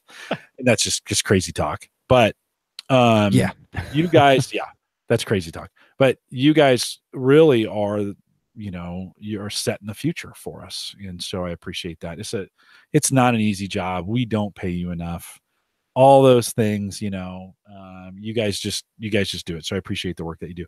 My kids is that what you say? My kids is high school teachers. That's probably not proper English. I'm not an English teacher. Oh, good. Thank God. But I do have a lawyer, so he could correct me, I guess. Mike? Not my strong suit. All my kids, English teachers. Thank you. All my kids, English teachers. Thank you. Are I love them. And we made sure we went to every parent-teacher conference. We made sure that they knew who we were. We made sure that they knew the kids that we had their back. And that just changed everything with the way they teachers back. Yeah. Yes. Yeah. We told every teacher, like, hey, look, I know my kid's not perfect, and I want to know if they're screwing up, because we have your back. We're for you. And even if the teacher wasn't engagement good, is key. Yeah. Oh no, I think it's the key. I think it's what fixes things. Even if the teacher wasn't good, we said that, because it would change the equation of how the teacher treated our child, knowing we supported it. And it's just, that was our key to parents. I always tell parents, have the teachers back, even if they're bad. Now, if it's really bad, okay, that's a different story, but that doesn't happen very often. Right. And Jim, that's not the first time I've heard you say that that's what you said in the conference. And I had always been annoyed by the parents who went in and thought their kids poop didn't stink, and just wanted to ride the teacher for doing anything. The way you phrased that, I've always thought about, okay, hey, oh yeah, Jim said that. That was a really good way to phrase it. Like, we have your back, just so you know. Let us know if our kid's being a jerk, and we'll take care of that at home. Like, we need to know. We're trying, but we will take care of that at home. Yeah, trust me. Take care of that at home. Like, and we will let them know. We're not going to come in here and chew you out for calling him a jerk, because he probably was being a jerk, or whatever it is, having the teacher's back. I always like the way you phrase that, Jim. Mike, you can practice that in elementary school, by the way, when it's never too early to get with the teachers and say, I am, even in kindergarten, I'm on your side. Yeah, no, I know. And that's our plan. Right. And Hannah and I have always been, we're a little bit more old school that way. Right. And that's, the teachers, we're going to trust them. And if, you want to whip the kid. I mean, he probably deserves it. If you think he deserves it, probably won't happen any longer. But yeah. Sadly, they can't do that anymore. But sometimes the kids really deserve it. Yeah. I mean, like for you, Mike, with your kids, they're a couple of years away from going to like pre-K and kindergarten. Yeah. Yep. It's not just supporting the teacher, but it's also, even in those younger grades, being able to speak for your child. I found with my oldest, who is in kindergarten this year, that while he's got an outgoing personality and he's a pretty dynamic youngster, my wife and I have to kind of go to bat for him to kind of explain who he is when he can't do that for himself. Okay. So it's letting, and it's also tough for the both of us, because I mean, she's a high school librarian. Right. I'm a teacher, and it's always tough not to want to pull the, hey, Mr. and Mrs. So-and-so, I'm also a teacher. I hate pulling the teacher card. Mm-hmm. Like, hey, I got to keep my dad hat on and not put on my teacher hat. Yeah. We had a situation. But I appreciate that. If a parent has some insight that you might have not seen before, hey, this kid XYZ, whatever it is that you're not privy to, does that help? Absolutely. Okay. And it's not making, you don't consider it making an excuse for your kid, like, oh, he does that because XYZ. As soon as you start to hear that, you don't kind of like, oh, okay, here come the excuses. There's a difference. If for me, if a parent comes in and says, oh, Billy is always behind on his homework because he's playing, travel baseball. Okay. I don't want to hear that. Yeah. I want to hear, hey, we're working with Billy to be able to manage his time. Do you, ask me for strategies, or is there anything I could do to make any modifications to, not cut the kids? Maybe it's cutting some slack, right? But, come to me with that. Come to me with, a solution, and it like anything, it's all how you phrase it. Yeah. But I mean, more teachers at any level need to be human beings, because I mean, I'm people, you're people, they're people. Right. And sometimes we forget that. Yeah, it's a tough job.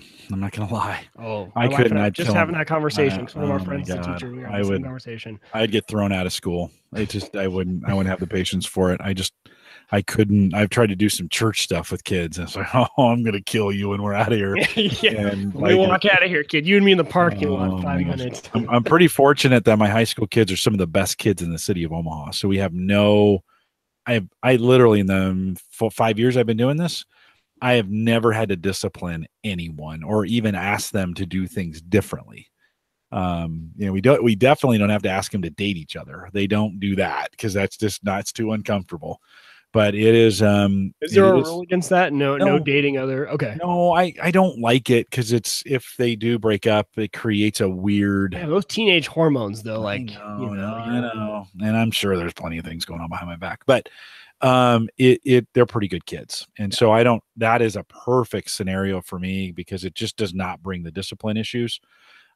Chris, we had a situation early on in grade school with one of the boys, and that I don't know if the teacher was in the right, and my son was definitely not in the right.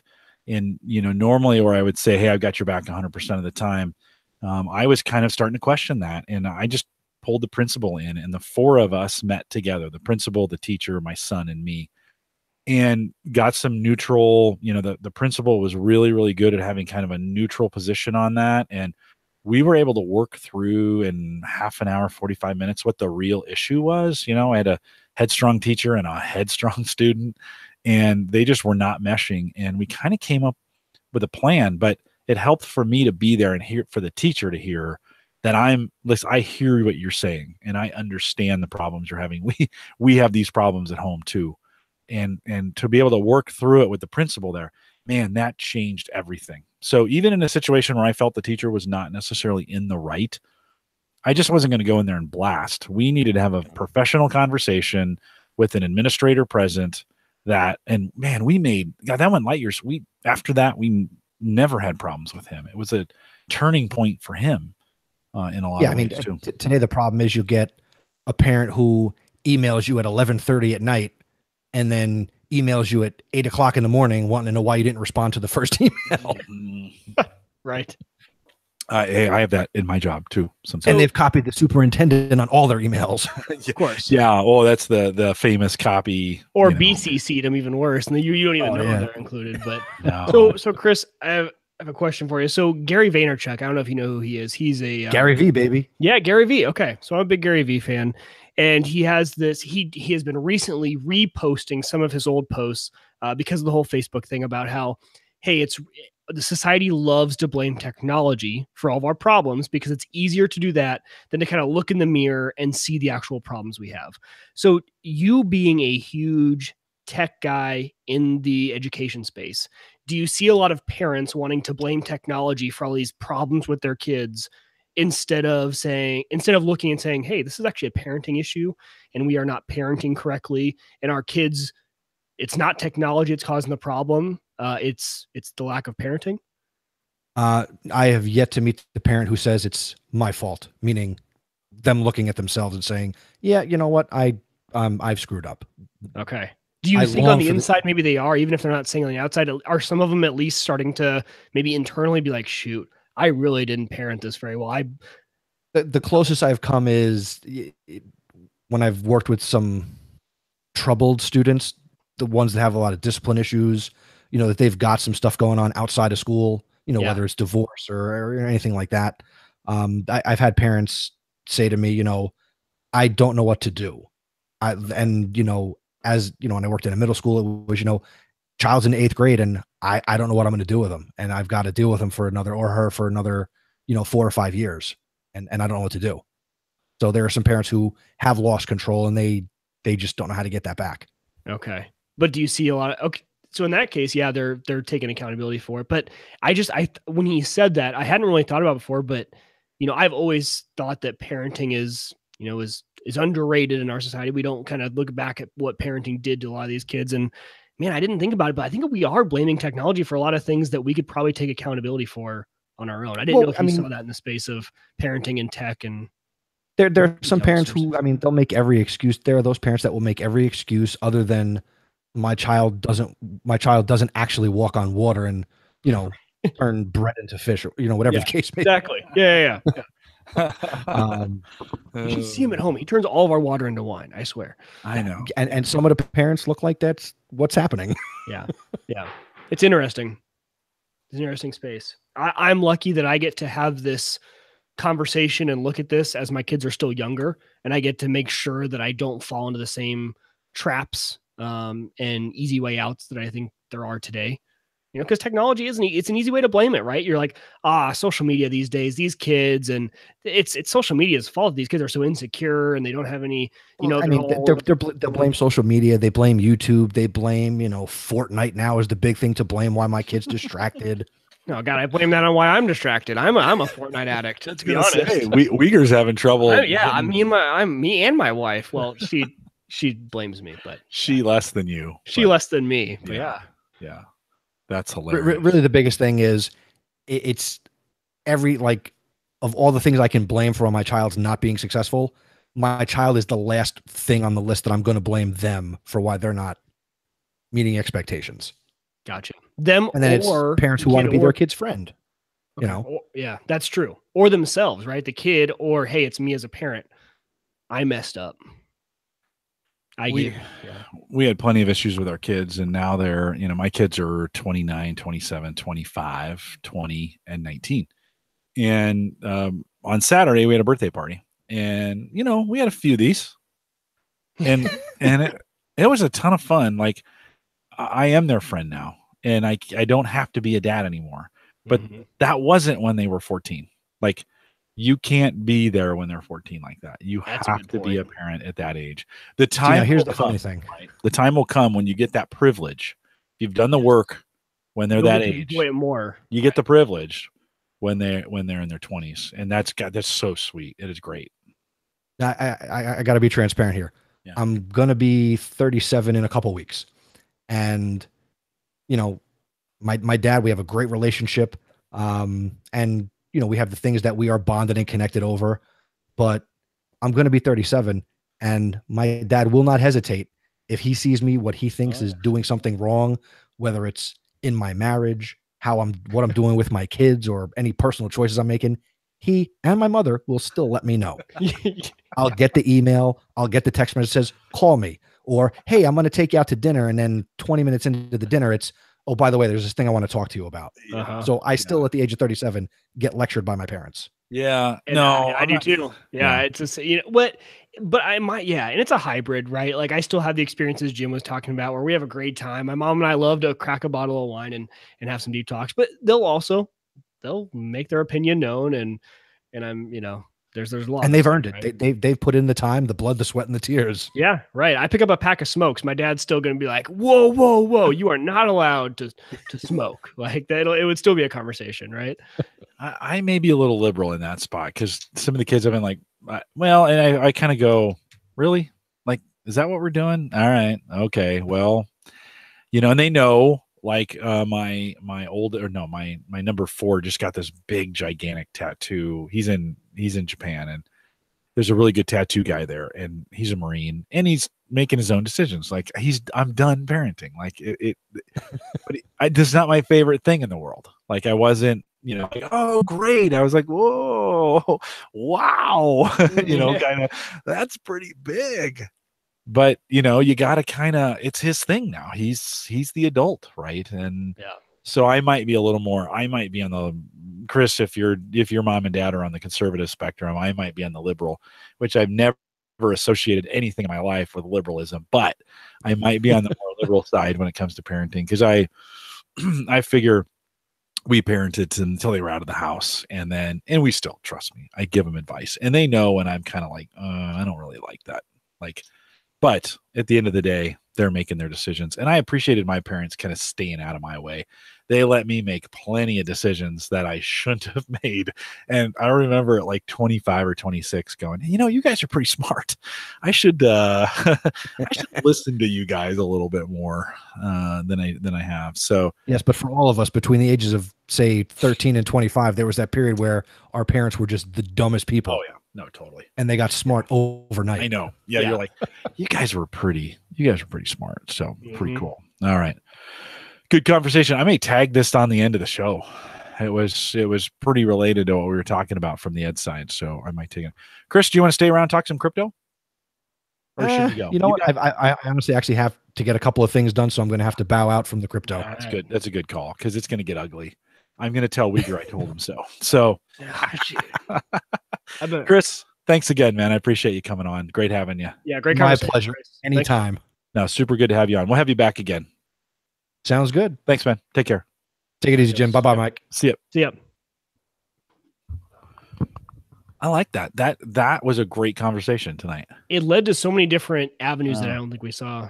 No, kind of more kind of more holistic and more kind of adult conversation. Yeah, but also some very good suggestions on platforms to try, right? Yeah, no, Flipgrid and well, just that idea of opening up some show notes with a chat room embedded in it and have them be more dynamic. Kind of put me.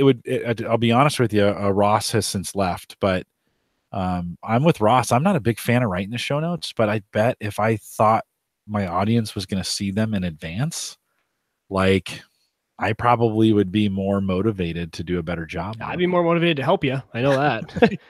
Yeah. Well, it's a kind of an impressing factor. Like, you're like, okay, I don't want them to see how crappy they really are most of the time and what chicken scratch they are. And I did check into the Google Hangout or the Google Doc. So if there's more than one person in the doc, there is a chat feature beyond comments. So we would have to test out if that stays around. So you and I could jump in, chat back and forth real quick, and then see if that stays around for other accounts. Or just try it. Just try it. Even if we lost it, it's not like Chatwing keeps it for us. I mean, they do. No. It's always there. Like, we can. It is there, and you can export it. You can go. Just nobody ever does. Like, I'm not sure anybody would go back to it. I want to test it because this could be a cool thing at Gallup. Right. Oh, totally. They would freaking love that. So, well, okay. I can't believe we've delayed this long on talking crypto. It's been 2 weeks. I know. And can we delay like 30 more seconds? Because I've got to run and. Let me give a little update. You need to go just for 30 seconds. Yeah. Go take care of business. So as we record this here, April 12th, today has been a pretty good day in the market, and who knows if it will hold. And there's a little bit of optimism amongst some of the folks I've been listening to that we might be at the beginning of the end of the trough that we were in. We saw some low 6,000s for Bitcoin and some low 400s, actually some high 300s for Ethereum, which are kind of the two market leaders at this point. And as of this recording right now, we are at 7,800 or so for Bitcoin and a 40, well, let's just say 490 on Ethereum, which is kind of interesting. We do seem to be bottoming out, and some of the altcoins, when we think of the Ripples or the Stellar or Litecoin, seem to be recovering nicely. So we've got, at least again for a day, it'll take a couple days to see if there's a trend. Nice upward trend today. I was listening to Carter Thomas, who is one of my favorite guys to listen to on the web. He kind of thinks that earlier this morning, there's been a lot of shorting of Bitcoin. That's kind of been keeping the price down as folks are predicting its demise or its shortcomings. And he thinks a big investor came in and cleared out $30 million worth of shorts. and really started a rally. And it could be a situation like that sparks, kind of sparks a change in the sentiment about it. So it'll be interesting to see where we go. I do think we have a good, we've got some good footing. We'll just kind of have to see how it goes. Well, I'll wait till Mike comes back. I've got an announcement I want to make as well, which is kind of cool, related to Edward. So we'll do that. He said 30 seconds. It's taking a little. I hate to have to cut this part out because I always kind of forget. Oh, there he is, walking by. So we'll give Mike a second to jump back in there. So Mike, so it looks like I'm going to get to MC the Bitcoin Omaha event on May 5th here in Omaha. So Really? Edward asked me if I'd be willing to MC that event for the day. Right. So that'll be kind of cool. Was that the update you were just giving while I was? Yeah. Okay. Oh, do a little market update. I was kind of saying, as of this date right now, we had a good run. Carter Thomas, who was on, I listen to him every day. He kind of thinks what sparked it this morning was a big investor came in, cleared out. There was a record number of shorts on the Bitcoin side, people shorting it. And it had spiked, much like it followed a similar pattern as like we saw back in December for the price. There was this unreasonable amount of shorts that had been set in the market. And he thinks a big investor came in and cleared them all out, right? Because if you come in and you can force those shorts to close, you can make people, or they're going to lose a lot of money. You can make those shorts call. Okay. And it's like, hey, the price is going up. If you start buying in, the price is going up, right? That's super bad for folks who are shorting it. So he thinks a big investor came in, threw a whole bunch of money into the market, not over the counter, but maybe through one of the exchanges, and then began to, and of course that creates this upward vacuum. The more you do it, now you have to have a bunch of money to make it happen, right? But you can make it happen. You can make it happen. You can manipulate the market like that. Can make it happen. Yeah. Yeah. Or a group of people, right? Right. Yeah.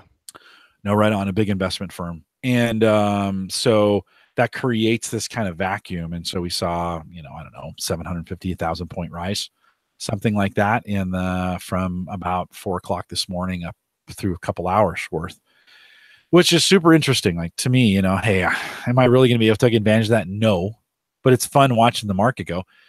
So as it rises, I don't know, over the last couple of days, we've seen some nice recoveries among the altcoins. And so some money seems to be flowing back. Especially today. It's amazing how much those altcoins follow Bitcoin. Right. Yeah. Bitcoin's dead, but the whole market follows it. And you can just watch it. It just does. I mean, that is what the market doesn't follow the altcoins. Like altcoins can have a random day and Bitcoin and Ethereum won't change much. But yeah. I have been watching kind of the difference between, I think I mentioned this a couple of weeks ago, the difference between Ethereum and Bitcoin and price. And, during the height and even for a month or two after the drop, Ethereum held pretty close to being a 10% difference than Bitcoin. So if Bitcoin was 7,900, Ethereum would be at 790. It was weird, right? Yeah. And then it changed to like 0.5 at its bottom, right? And I thought there would be some opportunities. 2 weeks ago, I said that. This week, it went from 0.55 to 0.6, which is a nice move. It's gaining. Ethereum's gaining on Bitcoin, which I think is interesting. And I think there's some room for it to move. Like I think we could see. And if Bitcoin begins to climb again, it will pull Ethereum right up with it. And so it'll be even better. So. But we had both talked about that. I think we were both just a little bit, well, I mean, there's still a lot of time, but we were still both, I think we thought it would have happened by now. I thought Ethereum was going to, like you said, close that gap, right? Be more than a 10% of Bitcoin. I thought Ethereum had a lot of room to grow. The price was low. We haven't seen the big rise and run on Ethereum without the equal and opposite rise. Yeah, run on Bitcoin. Right. I think it's probably going to be slow unless we get a big jump. And then, or there's, I had read a couple weeks ago, there had been some talk that maybe Ethereum was going to get ASICs. And Ethereum has always been special because it's ASIC resistant. Yes. Yeah.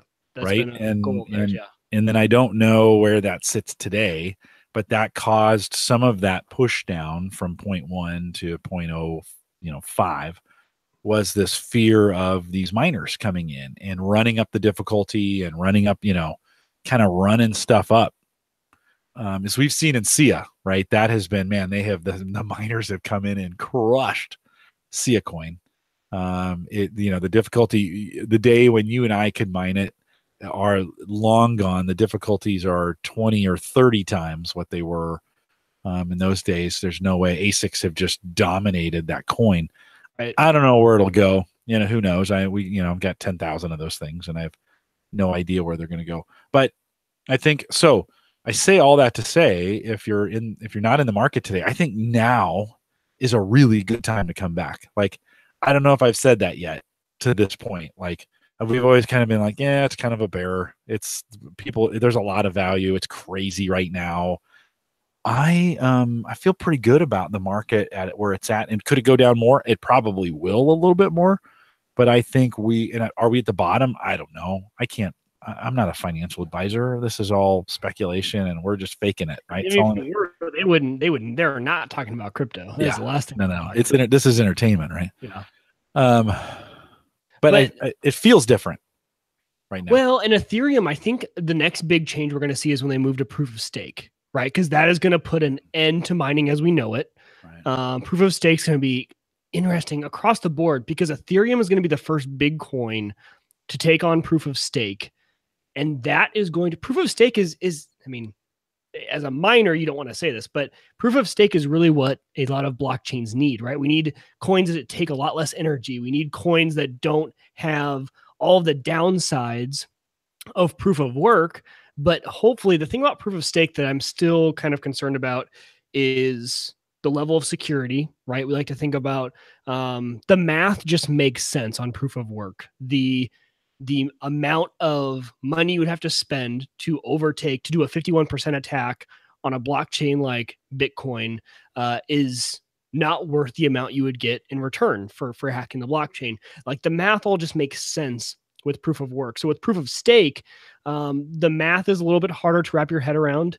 It's yet to be seen on a big chain like Ethereum how well it will work, but there are a lot of upsides. There's a lot of energy savings. There's a ton of upsides here with proof of stake, but also for the mining community, it changes things, right? We move to strictly transaction fees instead of there's no block rewards in proof of stake.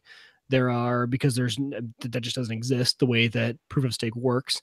So it'll be interesting. I think that might be, if Ethereum can handle that transition well, we could see Ethereum, I think, take a big leap up. I think it's a big pro for Ethereum. I think the media coverage on something like that, with as eco-friendly as media likes to be, and as much as they criticize Bitcoin for the amount of energy it takes to mine one block, I think that it could give Ethereum a little bit of a run. So we'll see, but I think that could be, and the roadmap keeps getting moved back. We know sometime in 2018 is when proof of stake is supposed to take over Ethereum, but that will be a big telling point for Ethereum. And I think for the rest of the market, really, because Ethereum will be the first major coin to take that on. Edward, I forgot about this, but after in the post show, Edward said I should have named, or I should name, it was before the barbecue grill show, I should have named that proof of steak and spelled it STEAK. Oh, so, that would have actually pretty good. That would have been a good title. I like it. Proof of I need to go back and listen to that. I was saying that in the chat room during the show. I need to go back and listen to that episode. I haven't yet. Super good. You got to watch the video because there was some really good. I will do. Some really good looking ribs, some really good bacon wrapped stuff, some really good. Those guys are doing it right, Mike and Mark. Saturday mornings, Emmett and I wake up early.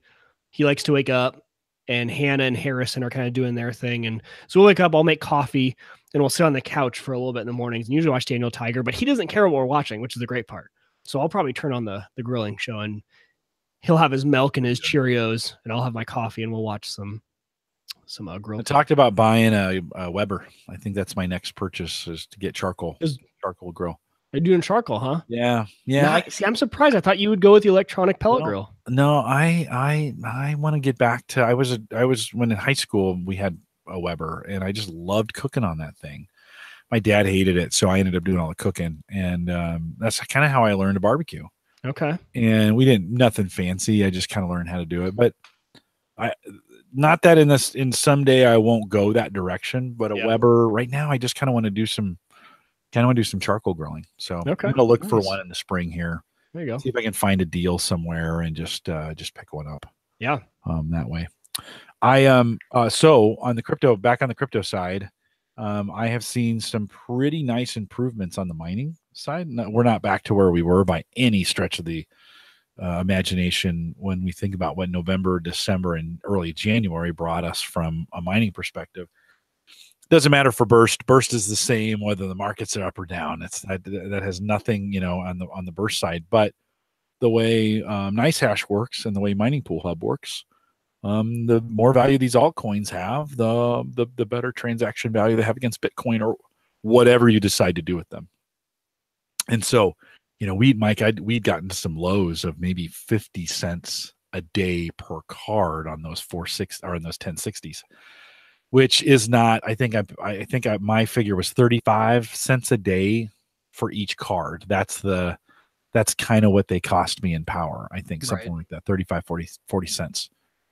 So at 50 cents a card, that's pretty painful. I kept running it because I wanted to keep seeing what the markets were doing, right? Again, it's an exercise in understanding how the markets feel about that kind of stuff. And you have 2 on NiceHash and 2 on Mining Pool Hub, right? Correct. Okay. Yeah, which is great because NiceHash works a little bit different than Mining Pool Hub does. Oh, totally. And when the market's really good, NiceHash is really good. And when the market's bad, Mining Pool Hub does a little bit better so far. It's kind of what I've seen in those. So yeah, splitting them up, it's worked great. It's a little bit of an expensive experiment, but since the kids left, my gas and water bill have gone down. So I'm they came down here the other day and the fans are just running and they're like, what are you running in here? Yeah. And I was like, well, crypto. My kids think I'm the nerdiest guy in the world for this. So come on. Yeah. So so we are seeing a little bit better. I'm seeing more in the $2 range for those cards, which is $1 each. Which is a nice little recovery. Like I think at the peak, $1.50, $1.75 a card was probably what we were doing. Maybe $2 if on a crazy day, So okay, Mike. So let's run a scenario for you.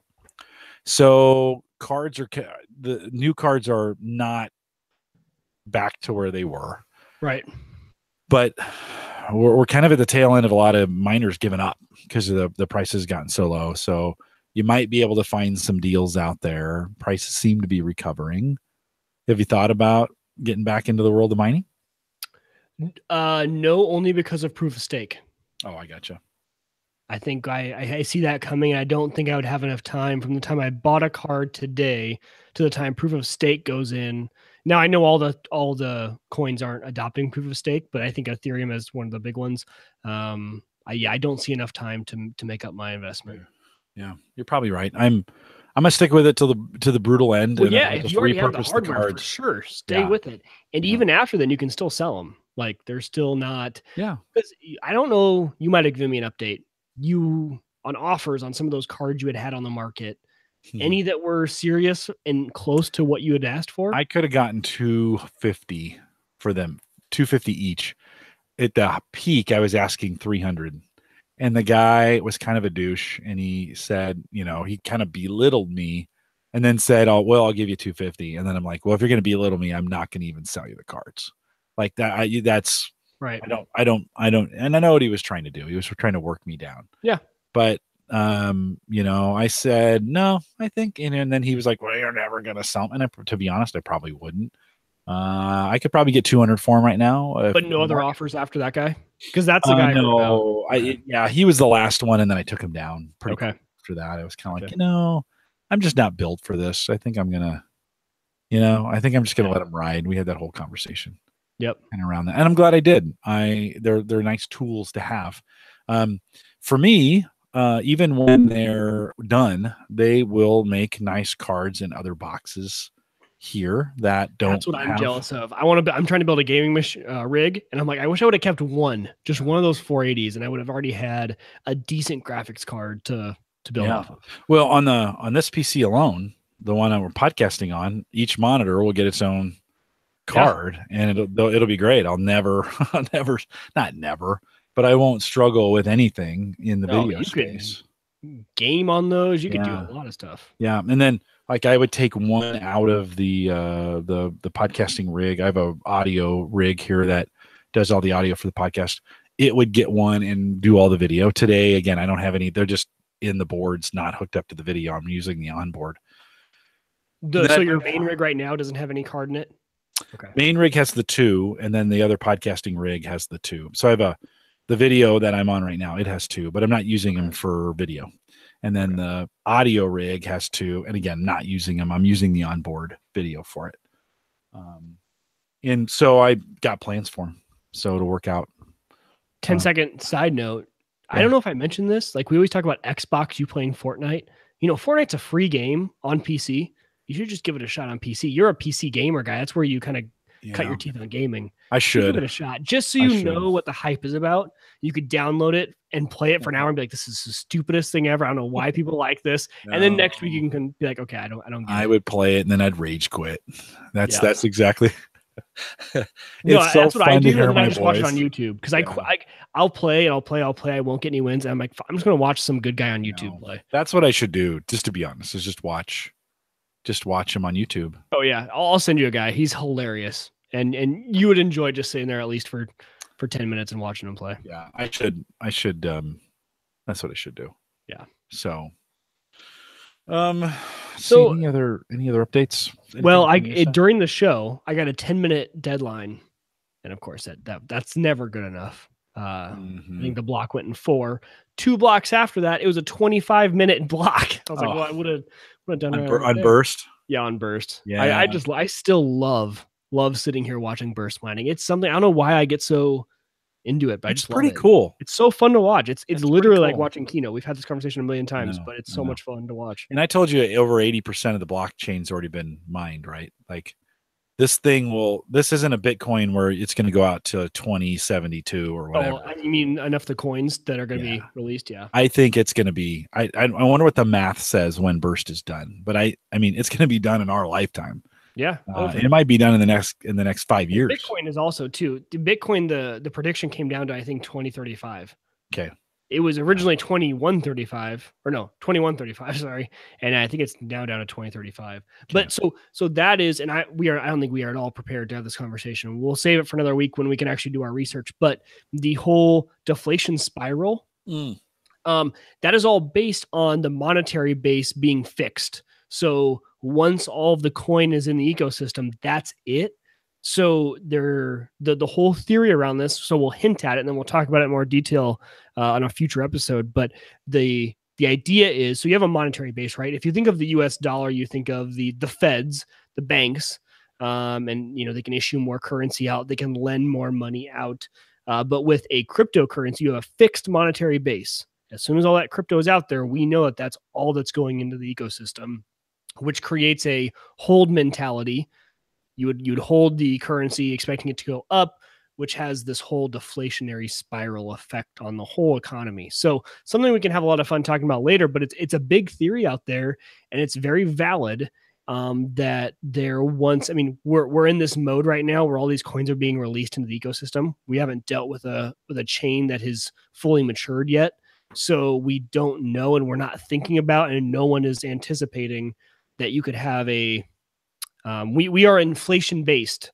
We are in an inflation based economy. We think of inflation, right? That's what everyone's worried about. When you watch CNBC, it's all about inflation. So our mind is not conditioned to think about a deflationary economy. And that is essentially what we are going to have with crypto. So going forward, it's going to be a very different conversation. So like I said, something we can both look into and have a fun conversation in the future about, but it is a very mind-bending topic. If you want to go down a rabbit hole in the next few weeks, Google that. Google deflationary spiral effect, and especially how it relates to Bitcoin. And you can have yourself a fun night worth of research with that one. It's a lot of fun. Yeah. And you will learn a lot about the current what I learned about actually was more on the US dollar and how our system is run. You kind of realize how much you don't know about how we run our system. So you end up actually double learning, which is always fun. Yeah, and it's scary the way our system works. It's very scary. Yeah, I did not know that.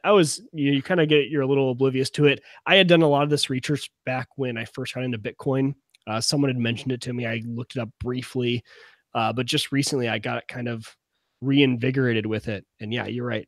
Very, it's the monetary system is nuts in the United States. It's just the amount we borrow and the way we do it and how notes are loaned against each other and the way the feds, they just print money. The overall sentence was on the US dollar, and this was a sentence I read, and I literally had out there like, you know, that every the US dollar is based on the principal of someone's loan of that money. And I had to that took me so long to conceptually, wait, the dollar I have right now is the principal on someone's loan. It just was not, that didn't connect with me. But yeah, once you get into it, it is very interesting. It's scary. You're like, oh, how does this work? Yeah. How does this work? And then I'm like, wait, why do people think crypto's crazy? If they knew how our dollar worked, they'd think that crypto was the best answer ever. When you start to think about that, if the average person realized how the US dollar works, you would think crypto was fantastic. No, right on. People trust the US dollar when, it's kind of interesting. In loans, we trust, right? Is kind of the way it works. Exactly. And it's actually a double loan system. So it's even worse than that. In some regards, there's loans on top of loans. Right. The loans you're thinking of are not the loans that we're referring to. Right. So the double loan system. Yes, you're right. it's weird. It's insane. It is. It's so crazy. No, but people think the crypto is crazy. I'm like, oh man, once you do your research. No, right on. Well, and to your point, Mike, I think one of the cool things about this whole process is that we are getting to see the early experimental days of the blockchain. Right. And I still don't think we're even close to what the final winning, and there'll be a couple, and there may be hundreds, because there may be hundreds of opportunities for different ways to use the blockchain, right? But these are just early days, and it's not going to resemble, I don't think, the blockchain technology itself will resemble anything like we have today. Totally agree. Yeah. Well, because look at how before, when I learned about the blockchain, I learned about proof of work. I thought that was the blockchain. This is just how blockchain technology works. Because I learned proof of work and that's how it's done. Right. All of a sudden you start introducing proof of stake. It's you start to realize the blockchain is it's even more high level than I thought it was. It's this is the concept of it can be done in a million different ways. Yeah. We started with proof of work because that's what we knew. Right. And now we're just iterating on it. It's almost like we are back at the beginning stages of an engine where it's how do we power an engine? Is it steam powered? We think that's okay. Now that's the best. And now it's gas, and now it's electric. And it just keeps iterating and becoming a better, yes, the engine itself to power something to move was a great invention. And we just kept the iterative process of improving it. It's insane. It's absolutely insane. But it is so cool to be at the beginning of, like you said, of a technology. Since when have we ever seen the very beginning of a new technology? Blockchain was a whole new concept. No one has ever, I'm trying to think in my lifetime, what could be relatable to solving a problem like the double spend problem on the internet? Blockchain solved the double spend problem. And that is a huge thing. And now we're just iterating. It's just, it's mind blowing. Right. It's fun. It's so cool. People ask, why is this blockchain a big thing?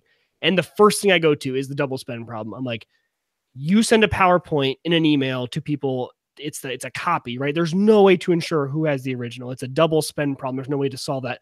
Blockchain does. Blockchain solved the issue of being able to divvy things out and copy it and know who has the original on the internet. That's never been done before. Blockchain did it. Now we're going to see a million ways how to make blockchain better, but that is what blockchain did. So if you can understand the significance of that, hopefully you can understand the significance of blockchain and the future it has, and that we are nowhere near close to seeing what this thing can do. That's super early. We like to relate it to, hey, if you have a database, you could probably replace it with a blockchain. That is so archaic now. That was the cool thing to say 3 years ago, like, oh, blockchain to replace a database. That's not even like the closest to what the best features of a blockchain are. No, right on. Right on. It's like the early days of video when, it took forever to download and things didn't work and they would be jittery. And now it's like we just take video for granted and they've figured out the video systems and they know how to make this stuff work. And literally, but think about video before even downloading. Think of video like way back, like, oh, we're able to record a video, right, on film, like it's motion picture. And then it was distribution, like all the things that came with video, which is format, size, resolution, distribution, sound. Exactly. Color. Adding all those things into it. Yeah. It was I mean, think about what a big deal it was to get color in film.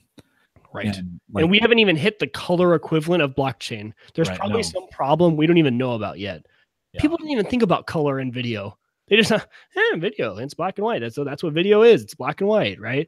And they thought, oh, hey, we should add color into this. Like, that's what we're missing. At the end of Wonder Woman, the movie, they've got they've done this battle and they got a guy taking a picture and he's holding the camera lens off. He's like, hold really still.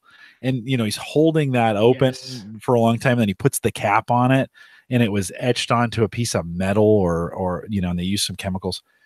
I think that's the blockchain today. Like that's so true. It's this clunky, it's cool. It's got so much potential. I'm sure in those days they were thinking like, oh, this is amazing. But just think in the future, I'm sure there were nerds like us who were like, in the future, this is going to move. Like, we're going to be able to put things together and they're going to move. And then there's the things you don't know. Like, think about back when video was, you either go to the movie theater to watch a movie or it comes over the airways. This is before cable. It comes over the airways to your television. No one even was thinking about the fact that you would be able to download a movie, Blockbuster wasn't even a thought. It's either in the movie theater or it's over the airways to your TV. They're like, they didn't even think about it. There was no thought that the distribution would be a problem. And now distribution is the problem and we're trying to figure out the best solution for it, and every company's racing to have the best distribution to it's crazy. We are in such a premature stage, but yet we're so advanced in technology. We like to think that we're like, oh yeah, so advanced. I mean, think about when they came up with the radio, like, and they thought like, let's think of all the things they thought they could do initially with radio. And then now we're sending data on that spectrum. Oh, it's insane. What it was just sound. Yeah, it's yeah. No, we send it for it was really cell phones that can have. I can talk back on this radio. It's not just a one-way thing. Probably realization. Wait a minute. Are you saying you can make phone calls on these things? I don't know. I've never done it, but I hear you can do it. Is that? My mom and I had this conversation this morning because we were talking about how it's so funny. Emmett, my son, doesn't know. He doesn't get that you can have a phone call without video. He FaceTimes everyone. He FaceTimes grandma, which is my wife's mom, Nana, who's my mom. Yeah. He just FaceTimes everyone. Yeah. And so all of a sudden she says, my mom will be on a phone call with my sister or someone, and he'll be like pulling the phone away, trying to look at the screen. Like, well, why are you holding it up here? Like, why are you not looking at the person you're talking to? He literally can't conceptualize why you're not seeing the person. Well, it'll be his generation so weird. Yeah. So weird. They do. Bree does that all the time with Charlie and they'll and Jacob. My son Josh is dating this girl, Sierra, and she has a little one called Jacob, and they do that. He lives in North Carolina, so they FaceTime all the time, and it's just it's those kids. That's just what they see. It's so great. Crazy. It's so great. And that's where we're at with blockchain. It's like at the very beginning. We're taking pictures of Wonder Woman in France. Yes. At the end of World War I. That's actually a perfect. No, that's probably we've got a ways to go, before we invent film, and then, a shutter, and not, flashes that are not like, not some kind of powder that you light so you can get a flash. Think about that. The things we did for pictures. And you're in that stage when, so we had a presentation at work we had 2 blockchain experts come out and present to our company. We had people in our audience who were my age and just blown away at this idea. And since when do kids my age become blown away with a technology idea? Like they see an app, like, oh, that's a cool app. Like, and the app could have revolutionized something like, oh yeah, it's a cool app. Like, oh yeah, that app. Oh, now I can put a look at Snapchat filters. I mean, that is pretty revolutionary. The things you can do to your face and track your face and have all this stuff. And people just like, oh yeah, that's cool. Oh yeah, it's cool. The questions they were asking, they were just like blown away. Like, whoa, so wait, what does mining do for this? Wait, where is this even stored? Who's control? Like they were just, I mean, it was almost like a mind blown moment. So you know you got a big technology when kids my age are admitting and raising their hand and saying, I am so confused. What is this new technology? This is crazy. I've just never seen that from my generation before. Right. Kind of refreshing, actually. But it's also evidence that this is actually it's mind blowing to people who have not been in this space like you and I have. There's that moment in Interstellar when he's at school with his daughter and they're trying to convince her the moon landing wasn't real. Yes. And they say like, well, I mean, they just did that to bankrupt the Soviet Union, and we can't live with the excesses of the 80s. And will we say that about blockchain? Like when this gets all worked out and we realized all this mining was probably super silly, like, that was pretty dumb. And we burned a lot of energy to make this there happen. are millionaires out there because of it. Yeah. Like the things that I know. We will just laugh that this 2 years happened and multimillionaires were made because of. I wonder how long that will last. Like, how long will those people stay millionaires? Because it's probably made hundreds, maybe thousands of real millionaires. Now, not on paper, but people who actually have converted that. I mean, think about this. You could be you could be a millionaire in Bitcoin, but you can't do anything. I mean, if you haven't done anything, if you haven't converted it, is it really $1 million? It is. If they haven't converted it by now, they're back down to below $1 million. But let's just say it was 2 million and now it's down to 1 million, right? We've kind of cut it in half. It's probably a third actually. So 3 million down to 1 million. But no, my point is on that, like, so what? So I own $1 million worth of Bitcoin. The only thing I can really, really do with it right now is convert it to fiat, convert it to cash, to spend. Right? You can spend it in a few places, but let's spend or invest in traditional means, right? Which are going to be around for a long time. We're not getting rid of traditional. The stock market's not going away anytime soon. So I wonder how many of those millionaires on paper today with Bitcoin will be around as millionaires because the market's always consolidate. I don't think very long. And the reason I don't think very long is because it made a lot of people think they were way smarter than they were. And they were lucky. Like crypto is luck. The mining, the people who invest in it, they were having fun. And they might have thought and they might have had the foresight. But I mean, it is a large amount of luck. And I think it created that mentality. And I could see a lot of them losing it pretty darn fast by still thinking they can outsmart the economy. Yeah. Well, no advantages to pulling out now because the taxes are so brutal on them. If you try to, especially here in the United States, you're pulling them out. A lot of it's disappearing and going. If you're claiming on that, right? And as you should be. And it may be interesting to see how the IRS handles this over the next 3 to 5 years as so there you go. People try to take this stuff out and convert it to US dollars. Yeah, I'm not even gonna say what I was gonna say. Yeah, don't. So no, don't. So it's interesting. Yeah. So Carter Thomas says all the time, he's like, look, in the second half of last year, everybody won. Like you bought, it went higher. That's just what it did. Like, it was such a fun time. Do you remember that? It was so great. Yeah, we would every day we're like, hey, I think I'm going to buy some Tron. Yeah. Buy some Tron. It went up double, or whatever. And I bet you're still salty with me over Tron. I'm still holding, by the way. Okay. No, good. I've got a bunch of Tron that I've got 700 of it or whatever, and we'll see what it does. I wish. Ripple went down to about 45 cents, and I wish I'd have bought more. So I was having these parent-teacher conferences with my high school kids, and one of the kids, the very last one, Trey, has gotten into crypto. And I just mentioned for a second, and his dad goes, "Oh yeah, Trey's gotten into crypto." And I said, "Really, Trey? I didn't know that." So we should have been talking about this a long time ago. And he goes, "Yeah." Then he starts rattling off. He's like, "Yeah, if Ripple can get to, $10, we've got, he started just talking about this stuff. I'm like, oh, wow. Okay. Really? Dialed in. I kind of All like right. this. So he and I will probably spend at least an hour a day during the summer talking crypto. I can already see that happening.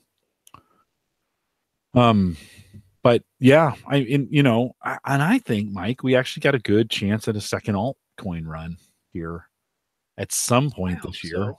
I would really hope so. Okay, do you cash out? Okay, so do you have a plan if altcoins make a serious run? Is it time to get out of them? Depends on how big of a run. I have at this point, my investments currently are to light the dumpster on fire if they go down. Like I'll follow them all the way down to zero, but we'll see. So let's say they get to December 31st levels, which is their peak. Let's just say their peak was December 31st. It was, I don't know. And this is that day. So Burst goes to 10 cents. So do you sell it? 10 cents. That's what is that was its peak. 2. It's a penny right now. It's 2 pennies. Is it? We're at 1.9. Okay. Sorry. Oh, I had a nice day. Yeah, I had a real nice day. We're nice. Up 18% today on Burst. Yeah. No, I don't sell at 10 cents. Definitely not at 10 cents. Okay. It's going to take like one of these making me quite a bit of money. If one of them does, then I'm good. My crypto investing. So all of my other investing, right? In all my fiat investing is for future retirement. This is long-term, never touching it. I'm good. Crypto has been my current life need investments, right? Like, and I told you this back when last year, it was all savings for the second baby and for when Hannah was going to be on maternity leave. And it worked perfectly for that. And so this next one, that well, it was the most perfect time because I cashed out in December, right? Right. And I was so mad at myself because the week after it had gone up a little bit. Oh, but was I thinking like then in January after the kid had come, like, oh, good thing I pulled out because it tanked. Yeah. So crypto has been my when I need it, what I need. So I mean, if the kids need one of my kids goes to the doctor and also needs some surgery, I would cash out. Like it just depends.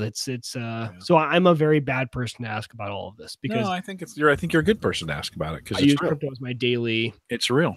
So right now I would like a taxable form of investment, right? It's like a savings account in a lot of ways. Totally it's just a wild ass savings account. Yeah.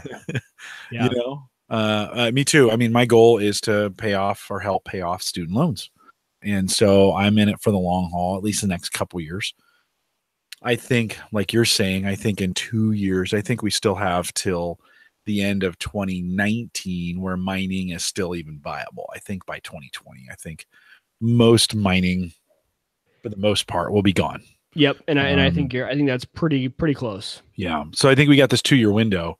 And my goals are just to kind of invest, try to make some smart decisions, move it around a little bit. Right now I've been trading between Bitcoin and Ethereum, and that's mostly free on GDAX. So if you have, you can move things in between Coinbase and GDAX for free. Those transfers are free, and then you can trade it. You pay for the trade. So that makes a really nice, easy, low friction. If you're gonna go, and this is the wrong use of the word, but if you're gonna go on the arbitrage between the difference between Ethereum and Bitcoin as one surpasses the other, and you make those trades, right? If you keep track of that, you can grow it that way. That's a very low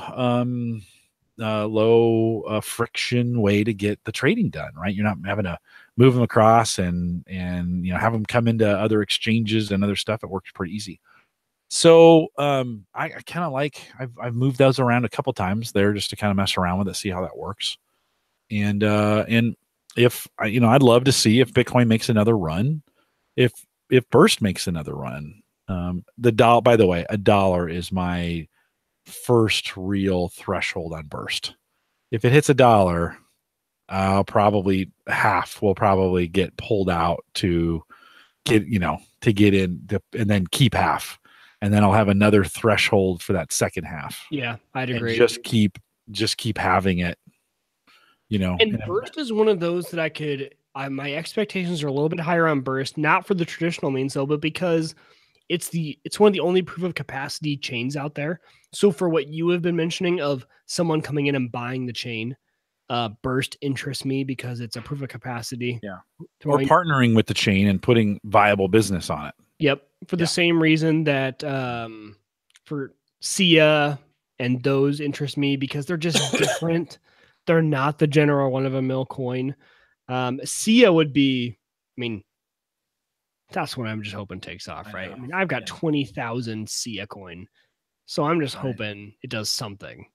Half would be great. Or sorry, $0.50, 50 cents. Yeah. I think SIA is the perfect long shot. Yeah. It's got a huge community. It's got a crazy ass community. They are crazy over there. Like, it's insane. Those people are insane. The blind faith at which that community bought ASICs and deployed them. Yes. And then it's also going to have, so people have invested thousands of dollars into that network and they're going to want to get it back. Yep. So there's commitment, right? This is not just be buyers. That's the great part. Yeah. Too. Yeah. And so I'm kind of hoping on SIA, that's another one that I think could get repurposed by another company and it would jump on an announcement, and so it's like, hey, we're partnering. All of a sudden they're partnering with IBM. Boom. Right. IBM needs a blockchain. Boom. Like they're in and it takes a day and it jumps. That coin is not particularly positioned well because it's a token, not a token, but it's a utility coin. You want the price of it to stay pretty flat and pretty even, right? That's their desire for it, right? But it's just crazy enough and that was so easy to accumulate. But they can always lower their prices on storage. You can always adjust. Well, the market will adjust in that case, right? The market will adjust for it, but I, like you, am thinking like that's a really nice, we have a bunch. I probably won't get much more. Just let it ride. Yeah. Just let that sucker ride. Oh, that's where I am on a lot of these. Yeah. Tron, Diacoin. I'm interested to see what storage does because they're reworking their back end and they've been really generous with their tokens. And their token prices have held up pretty well. They're at 87 cents, which isn't bad. And, I made 10 one month. And this is the month I'm kind of waiting to see. I've got the most storage I've ever had on storage right now. Yeah. And it'll be interesting to see. I have 6 nodes. So that's a guaranteed $1.50 on every node. So that's a little bit of cash. And then whatever transactions have been happening, if that thing could churn out $25 or $30 or $40 worth of income a month on that thing, I would increase my bandwidth to unlimited and just see how much of that I could get, because it would almost pay for the difference. More than 50 a month. Well, I pay 50 right now. I would pay 50. Meaning you would already be paying for unlimited, so it would just help the cost. It would help, gotcha, right? Gotcha. Yeah, right. Yes. And if it made 30 or 40, it'd be great if it made 50 and covered it. Yeah. I don't think of it that way. I also think that there's some future in that where 40 could be worth 50 down the line. So I'm not gonna say it has to be exactly the same amount. But you start to think about it, and you're like, okay. So yeah, it didn't make sense when we had 2 terabyte drives on there. No one's going to pay me $30 a month. I would not pay $30 a month for 2 terabytes of space, but convert all your burst coin over. You got 100 and some terabytes, it starts to add up a little bit more than you would think. And especially if that's more higher speed access storage than just Glacier. No, right on. And especially if they can get a business model that works. Yeah. All of a sudden, you're right. You can convert that burst storage over, and burst's going to be done here at some point tomorrow. No, I'm just kidding. Yeah. Well, no, that's when these things, okay. When we look at I didn't have any investment in burst. because it was all translated over from my profit from I sold my graphics cards and used a little bit of that towards some hard drives. It's where all this rolls over, right? Like it's no longer, it seems like money, and it is money, but it's money that has already been invested and we're reaping the profits. Right. Yeah. So why not have some fun with it? No, Yeah. right on. Yeah. Storage is interesting. Storage is really interesting. I have gotten out of both of those games. Yeah. So just because the bandwidth and everything, I just said, you know what, for me, it's not worth it. I have to make a decision. My CIO wallet is still going up though. Yeah. I have removed the wallet from the computer that was hosting, and now the wallet is just on my burst mining box. Yeah. And it still grows every day. By like hundreds. We're not like, I had to shut mine off. It was getting so chatty.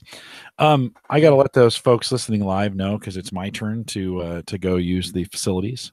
Oh, okay. So, there we go. So if you're listening live, thanks for coming out tonight. Thanks for listening to the crypto conversation. We'll see you guys next week.